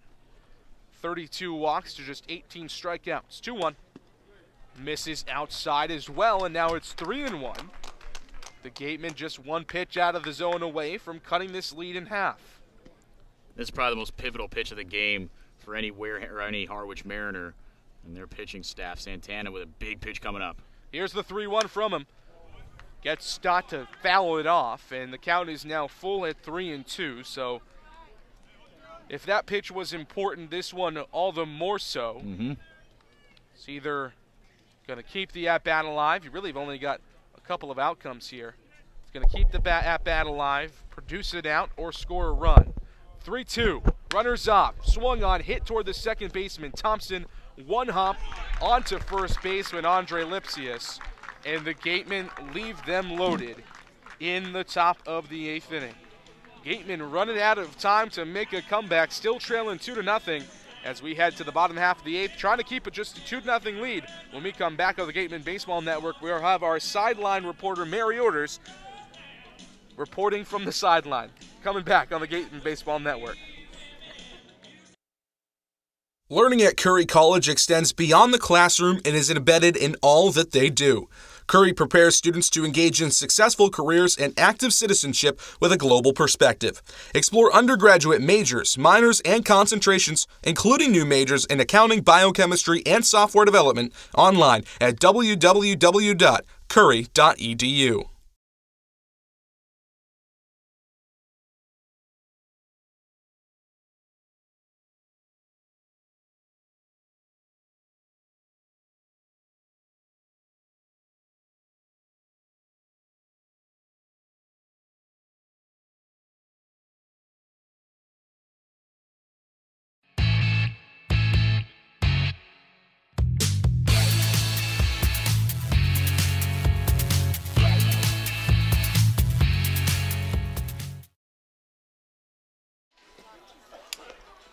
Welcome back into the Gatemen Baseball Network. In the middle of the 7th inning, I spoke with head coach Don Sneddon, and he seemed a bit frustrated by the game. When asked what he had liked from the Gatemen players so far, he said, quote, "not much," end quote. The Gatemen only had one hit before this past inning, which was a bunt base hit in the first inning. Sneddon said, quote, "we got to find a way to score some runs," end quote. For the mid-game manager report, I'm Mary Orders. Back to you guys.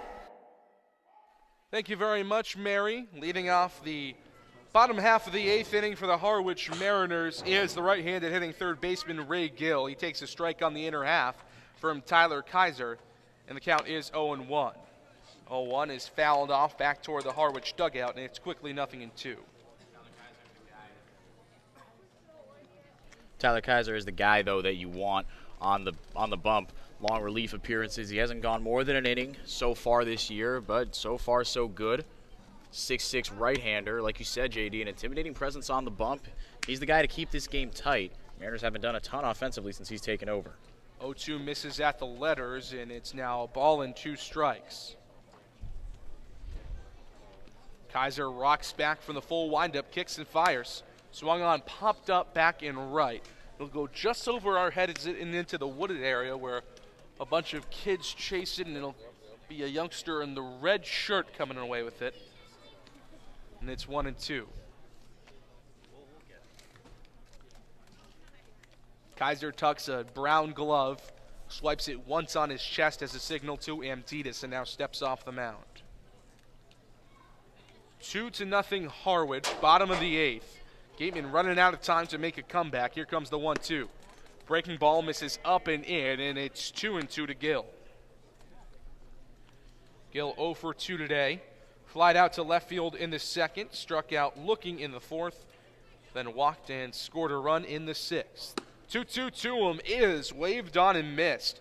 Strikeout number 4 from Tyler Kaiser, brought to you by Lang, Exafaris, and Bullard, the official strikeout sponsor of your Wareham Gatemen. Right fielder, and this kid has it going today, Boston Henrique. College, Yeah, when you throw a fastball as hard as he does and locate it as well as he does, there's nothing you can't do. You don't really need another pitch. He hasn't necessarily lived and died by that fastball today, but that's been his go-to pitch. First pitch to the next hitter, it's Chris Gowan. He looks at a fastball called strike on the outer half. Did show bunt, but pulled it back, and it's 0-1. Gowan from Boston College, 2 for 3 today. Pair of singles in his first 2 at-bats, then reached on a fielder's choice. He was stranded at 3rd in the 6th. 0-1 to him. Called strike on the outer half. Kaiser is rolling, and it's 0-2. Gowan waves a two-tone black and tan bat over the plate. Here's the 0-2 pitch from Kaiser. Just missed the outer half. Amditas held it there for a second, but the home plate umpire wasn't fooled, and it's 1-2. Cameron Thompson, the left-handed hitting second baseman, on deck for the Mariners. Here's the 1-2, popped up back and right over us once again into the same wooded area, and now it's going to be a different red-shirted child out behind us. That comes away with the foul ball. A lot of foul balls to that area. There's about 6 or 7 kids out there scrounging around for him. The 1-2 once more from Kaiser is swung on, popped up into right field. Ranging into right is Dominic Clementi, but it's going to fall foul off the bat of Chris Galland. 20 of Trevor Kaiser's 27 pitches have been strikes. Pretty darn good ratio through an inning and 2/3. And through an inning and 2/3, 27 pitches, not too bad. He's been very efficient as well. Kaiser takes a deep breath on the mound. Rocks back, kicks high, and fires the 1-2 again. This one again popped up, this time to the left side. Roscom coming over under it and makes the play for the second out of the inning. You can't strike them all out, I guess.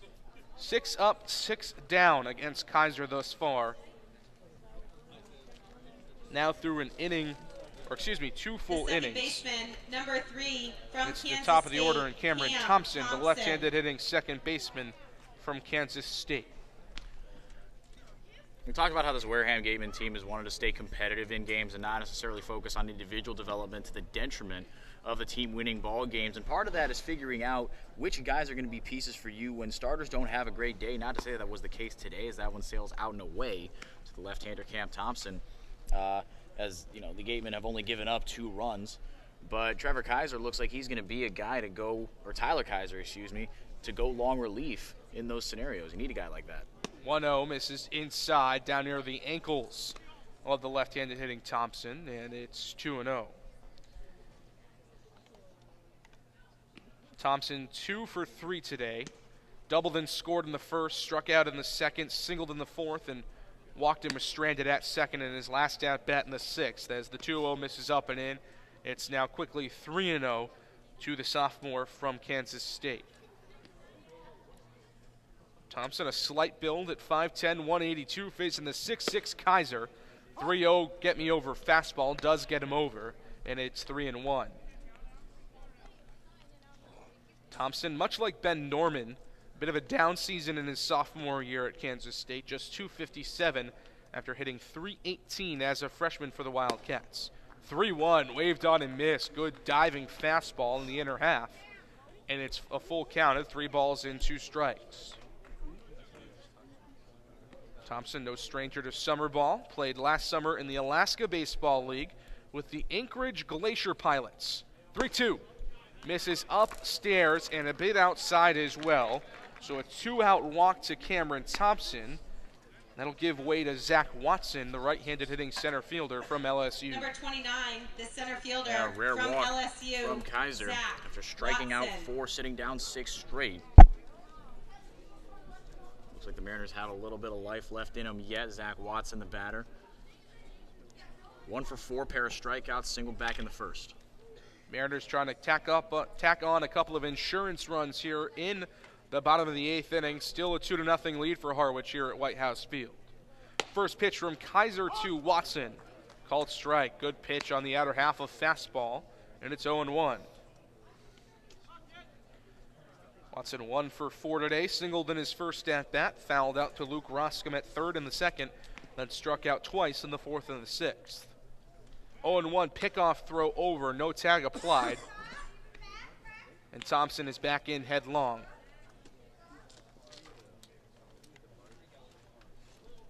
Thompson with some speed on the base paths. See if they have him in motion here. The 0-1. Taken for a strike on the outer half, and it's quickly 0-2. Watson, as we mentioned, will be heading off to Team USA, along with a couple of other LSU Tigers and a lot of the Gatemen lineup. No balls and 2 strikes. Kaiser checks a couple times at first.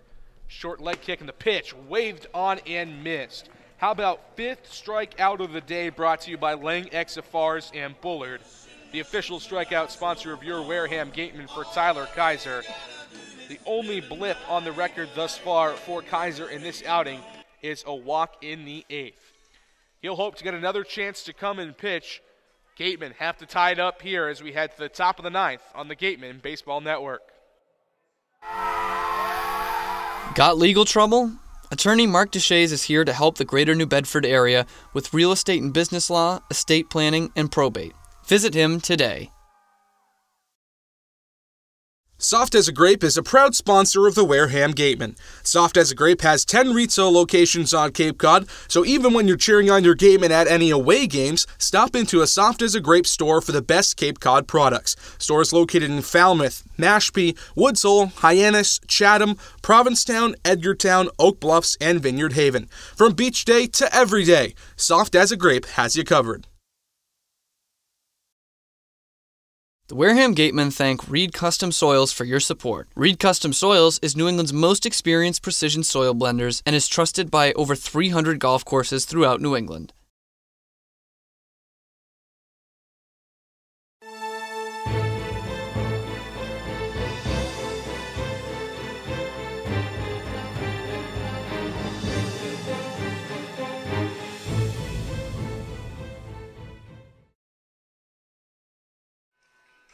Andrew Miziazik, the left-hander from Northeastern, in to close out the game for the Harwich Mariners here in the top half of the ninth inning.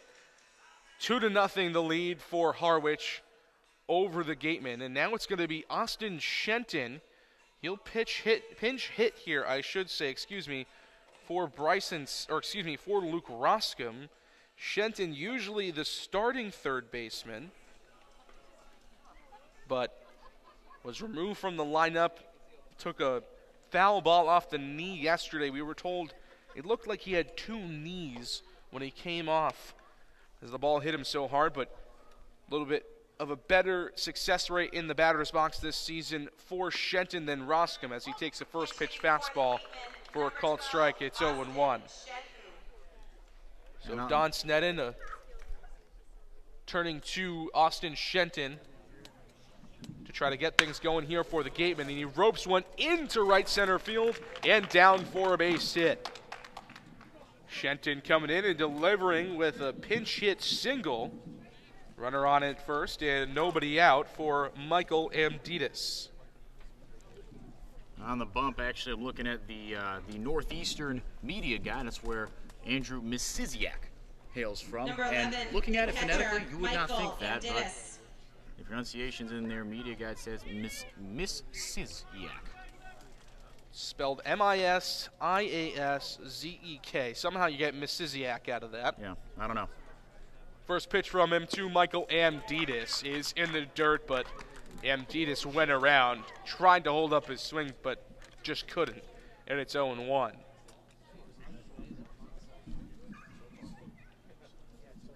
There's a pinch runner on at first for Austin Shenton. It's Dante Baldelli.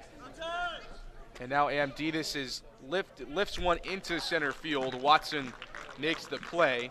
There's one out, and the runner can't move up. And now Dominic Clementi coming to the plate.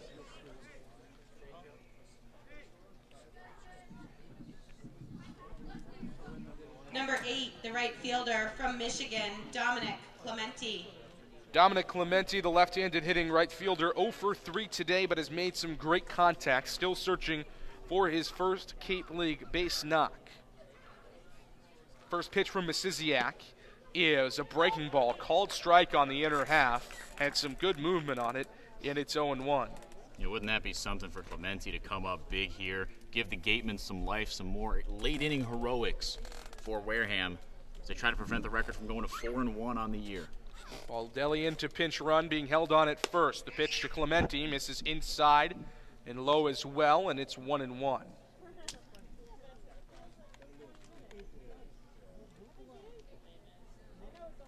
Clementi trying to break out of this little slump here to get the Cape League season started. We usually see averages low, but Clementi's a great hitter and will certainly want to see one head into the outfield. 1-1, a called strike on the inner half, and it's 1-2. Runner on at first, one out, top of the ninth. Gatemen down to their last 2 outs, trying to move to 5-0 on the season. Misiziak comes set, looks at first base. The pitch is waved on and missed. Fastball up over the head of Clementi. A defensive swing, but he definitely went around. Sat down on strikes, the first strikeout of the day for Number Andrew 50, Misiziak from Northeastern. From Utah, Oliver. Done. I think Dominic Clementi is going to see that one in his nightmares tonight. That one was at eye level, and it wasn't even that it was hard to call that a swing. The bat went around, but it was his body that pulled the bat down. First pitch to Oliver Dunn, the top of the order for the Gatemen, down to their final out. First pitch is a fastball called strike on the inner half, and it's 0-1. And Misiziak is a strikeout machine. 42 strikeouts in 40 innings his sophomore year, 53 and 52 his freshman year. 0-1, tap toward the second baseman. Thompson should end the game, and it does. The Harwich Mariners throw a fantastic game. Only 4 hits the entire way for the Gatemen. 1 in the first inning, and then 3 in the 8th and 9th combined. And the Gatemen fall for the first time in the 2018 season 2-0 as they fall to 4-1 to the Harwich Mariners. That was a tough one. Tough loss, but like you said, great game thrown by the Mariners. Nothing you could do there. Really, if you're the Gatemen pitched a heck of a game too. They surrendered the Mariners left 12 guys on base through 8 innings. Those are very high numbers. The game could have been a lot worse, but credit guys like Cody Carroll came out of a big base-loaded jam. Tyler Kaiser was absolutely automatic today, and Easton Lucas pitched pretty well to start things off as well. But the Mariners pitching staff put together incredible numbers today. Tyler Buckner, 3 strikeouts over 4 innings, allowed just 1 hit, 3 walks, but the rest of the way, all business. Danny Poitamani, zeros across the board, 2 strikeouts and 2 innings of work. Christian Santana, no runs, 2 hits. And Andrew Missy Isaac finally to close it out, just 1 hit let up. Low strikeout game for the Harwich Mariners, but they got the W, 2-0. Hard fought one, but ultimately it was all Harwich from start to finish. So the winning pitcher will be the right-hander from Missouri State, Ty Buckner, for Harwich. The losing pitcher will be the left-hander from Pepperdine, making his season debut for the Gatemen, Easton Lucas. The save will go to one of the relievers, whether it be Poitamani, Santana, or the the left-hander, Miziazik, for the Mariners. We're going to take a quick break here on the Gatemen Baseball Network, but when we come back, we'll have our player of the game. Once again, the Gatemen fall 2-0 to the Harwich Mariners, their first loss of the 2018 season. The Gatemen would like to thank Wareham Country Market for helping to feed the Gatemen players and staff after games. They are located about a quarter of a mile from the field on Route 6, offering a convenience store, a Dunkin' Donuts, and a deli.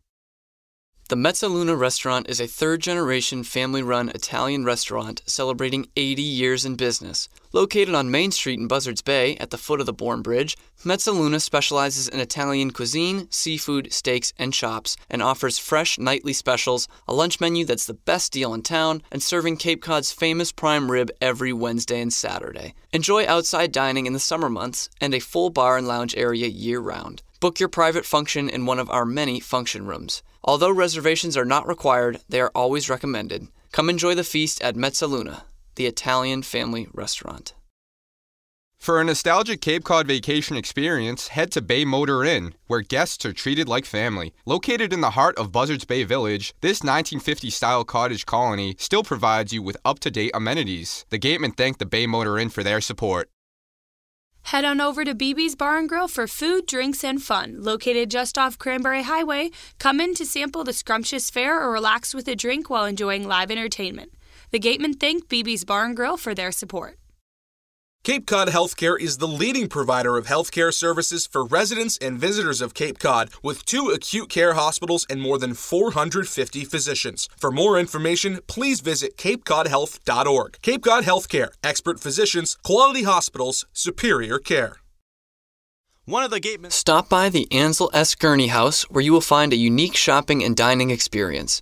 Whether shopping for a special occasion or just to treat yourself, you'll find what you're looking for in one of the 11 themed rooms. There's also a cafe serving fresh homemade lunches overlooking the extensive gardens. The Ansel S. Gurney House is located at 403 County Road in Marion.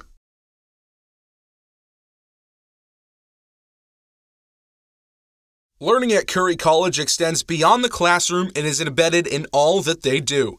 Curry prepares students to engage in successful careers and active citizenship with a global perspective. Explore undergraduate majors, minors, and concentrations, including new majors in accounting, biochemistry, and software development, online at www.curry.edu.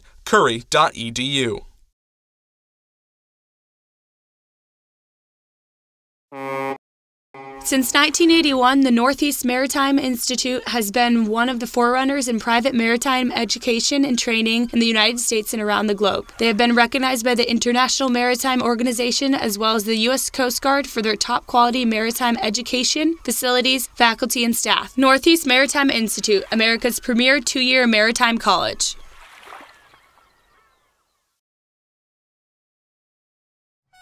Folks, after the game, be sure to visit El Mariachi on Main Street for the best Mexican food in Wareham. The cantina provides a delicious late-night snack accompanied by fun cocktails.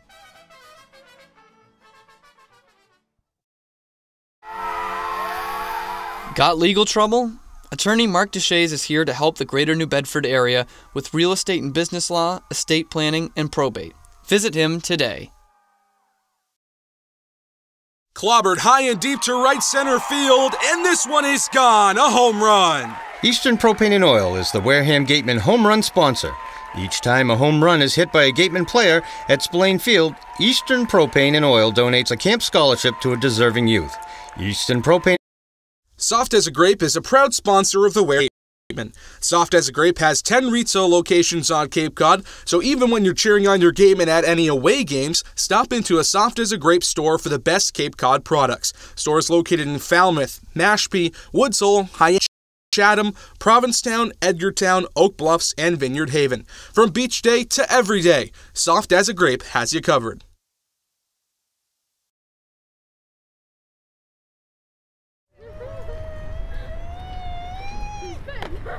Beat the heat and enjoy Waterways, a water experience unlike any other this side of the bridge. Open daily, head over to the water park on Route 28, the Cranberry Highway.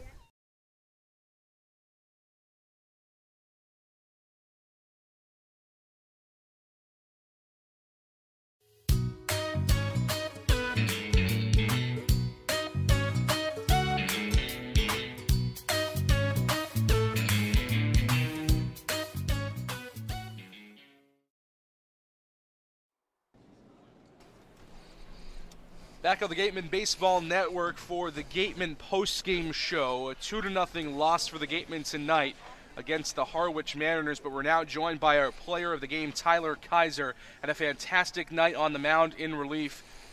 Tough loss for you guys. What's the attitude? You started the season 4-0. First loss of the season tonight. What's the attitude in the huddle post-game with Coach Don Sneddon? I mean, it's just, he wasn't too hard on us. I mean, he just said that we're not going to go for an undefeated season. I mean, he's completely right, but I feel like we just got to look past it, go out tomorrow, and play like it didn't happen.